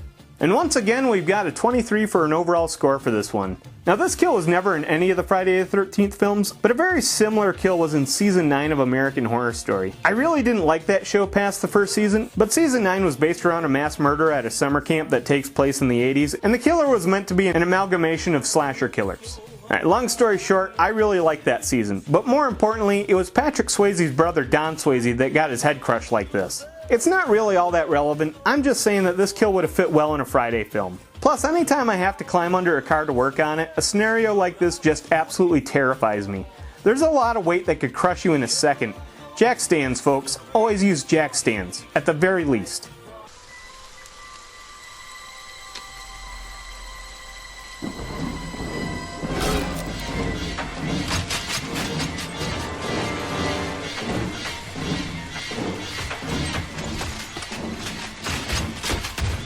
I know that old Bugsy here wouldn't feel anything past that machete in the face, but that wheelchair falling down the stairs would be terrifying. Still, I can only give it a 3. I'm not really sure that a machete could just stick into a face like that. I think the skull would shatter rather than cleave, but I could be wrong. I'll give it a 3.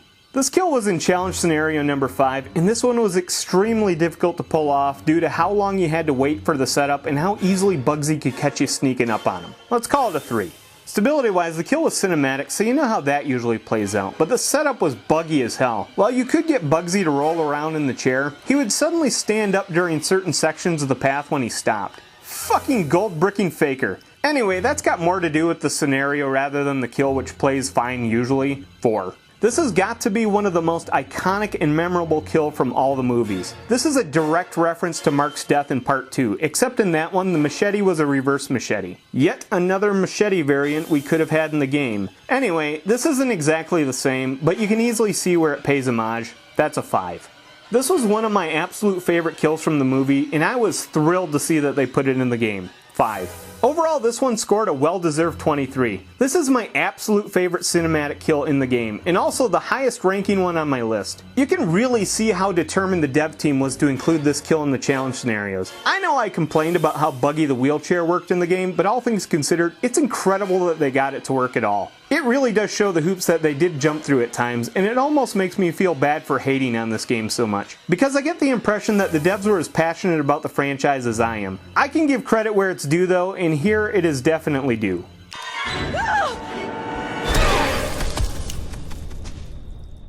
It's not insanely brutal, but he does punch him so hard he literally knocks his block off.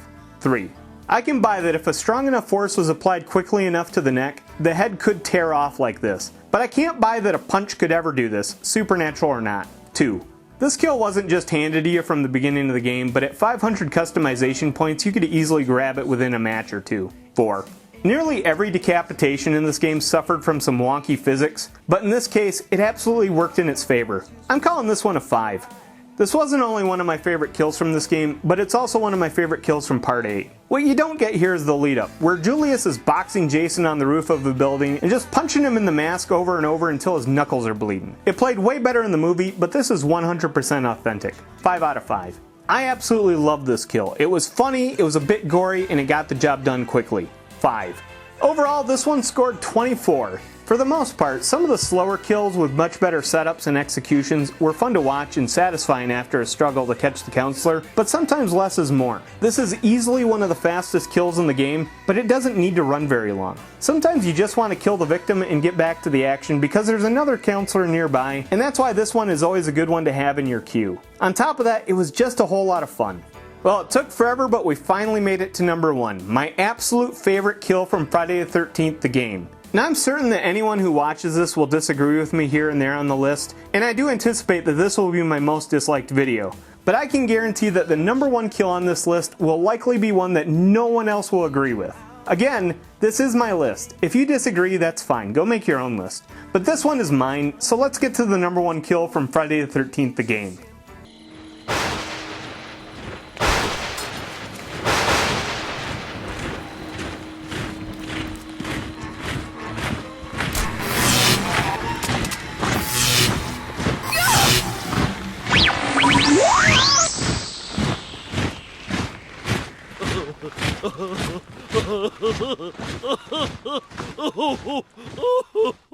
By God, it's Victor Miller with the lawsuit that utterly annihilated every project having to do with Friday the 13th. It's a bloodbath. He not just killed one counselor, he killed all the counselors. And Jason too. 5 out of 5.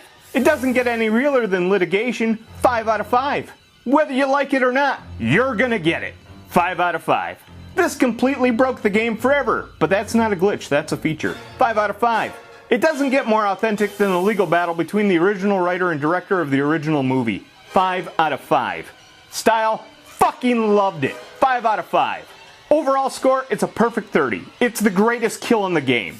Yes folks, this is pretty much the reason I put the whole list together. From the moment I heard the game servers were due to be shut down, I started recording these kills. It wasn't to lament the passing of this game, it was to celebrate it. Now I can't deny that I had some fun with this game, but watching it die has been so great because I knew it was inevitable. From day one, I hated this game. When I first heard about the Kickstarter, I was excited. A new game based on my all-time favorite horror franchise? Amazing. And then I read that it was going to be an asymmetrical multiplayer only game, and my heart immediately sank. Granted, they did eventually add some single player content, but it took them forever to put it together and it ran like shit. And I knew it would because I saw the writing on the wall from that Kickstarter. Like most modern multiplayer games, all the resources get poured into the multiplayer and then the single player portion is usually just phoned in. When the Kickstarter was successful and the game was well on its way to being released, I was upset. But I had one small comfort, and that was the whole reason I hate this game to begin with. Multiplayer games are successful, and arguably they are fun, but they are limited by the fickleness of the player base and the profitability to the owners. One day, one way or another, this game would die the minute they shut down the servers. The only curveball here was that it was the dark horse Victor Miller that put this game into the ground instead of the fans or IllFonic. Well, technically IllFonic did pull the plug on their own, but that makes it even funnier. Victor Miller didn't even have to send them a cease and desist. They simply shit their pants the second they got the news and did it all on their own. Hell, there was content that was practically just about ready to go, and they were so fucking terrified they buried it on the spot. I was a little bit annoyed by that, but I also got some validation. I knew that these lily-livered chumps were pitiful, but this just proved how pitiful they were. Again, I knew the death of this game was inevitable, and that's why I hated it so much before it even came out. Because even if the game was fucking amazing, it was on borrowed time. People like to trash the old game on the NES, my all-time favorite game by the way, but that game has one major win over this one. You can fucking play it. Go ahead, try to play this game. I'll wait. Oh, that's right. They delisted and pulled the game from all platforms over a year ago. But hey, if you've got a copy, you're still okay, right? Oh, that's right. They shut down the server 6 months ago. And since all the player data was stored on the server, even if you try to play single player matches, you get to start out at 0 experience with nothing unlocked every single time you fire up the game. Good luck with that marathon grind to level 113, asshole. Tough luck. So sorry. We fucked you right in the butt. Anyway, that's my rant and that's my list. It's still a good list even if you want to disqualify number 1. Just consider it the top 99 kills from Friday the 13th the game and just -1 from each rank. Either way, thank you so much for sitting through this obscenely long video. I know it got spicy at the end, but it's not so much that I hate this game, but I'm disappointed by the game that this could have been. Some of the people out there are doing fan mods, and I fully encourage that, but as with any fan-made content, they're doomed to eventually get shut down anyway. I get why copyright owners do this, but they really make it difficult to be a fan when they pull shit like that. Anyway, I'm getting off into the weeds again, so I'll just wrap this up. Thanks for watching, and happy Friday the 13th.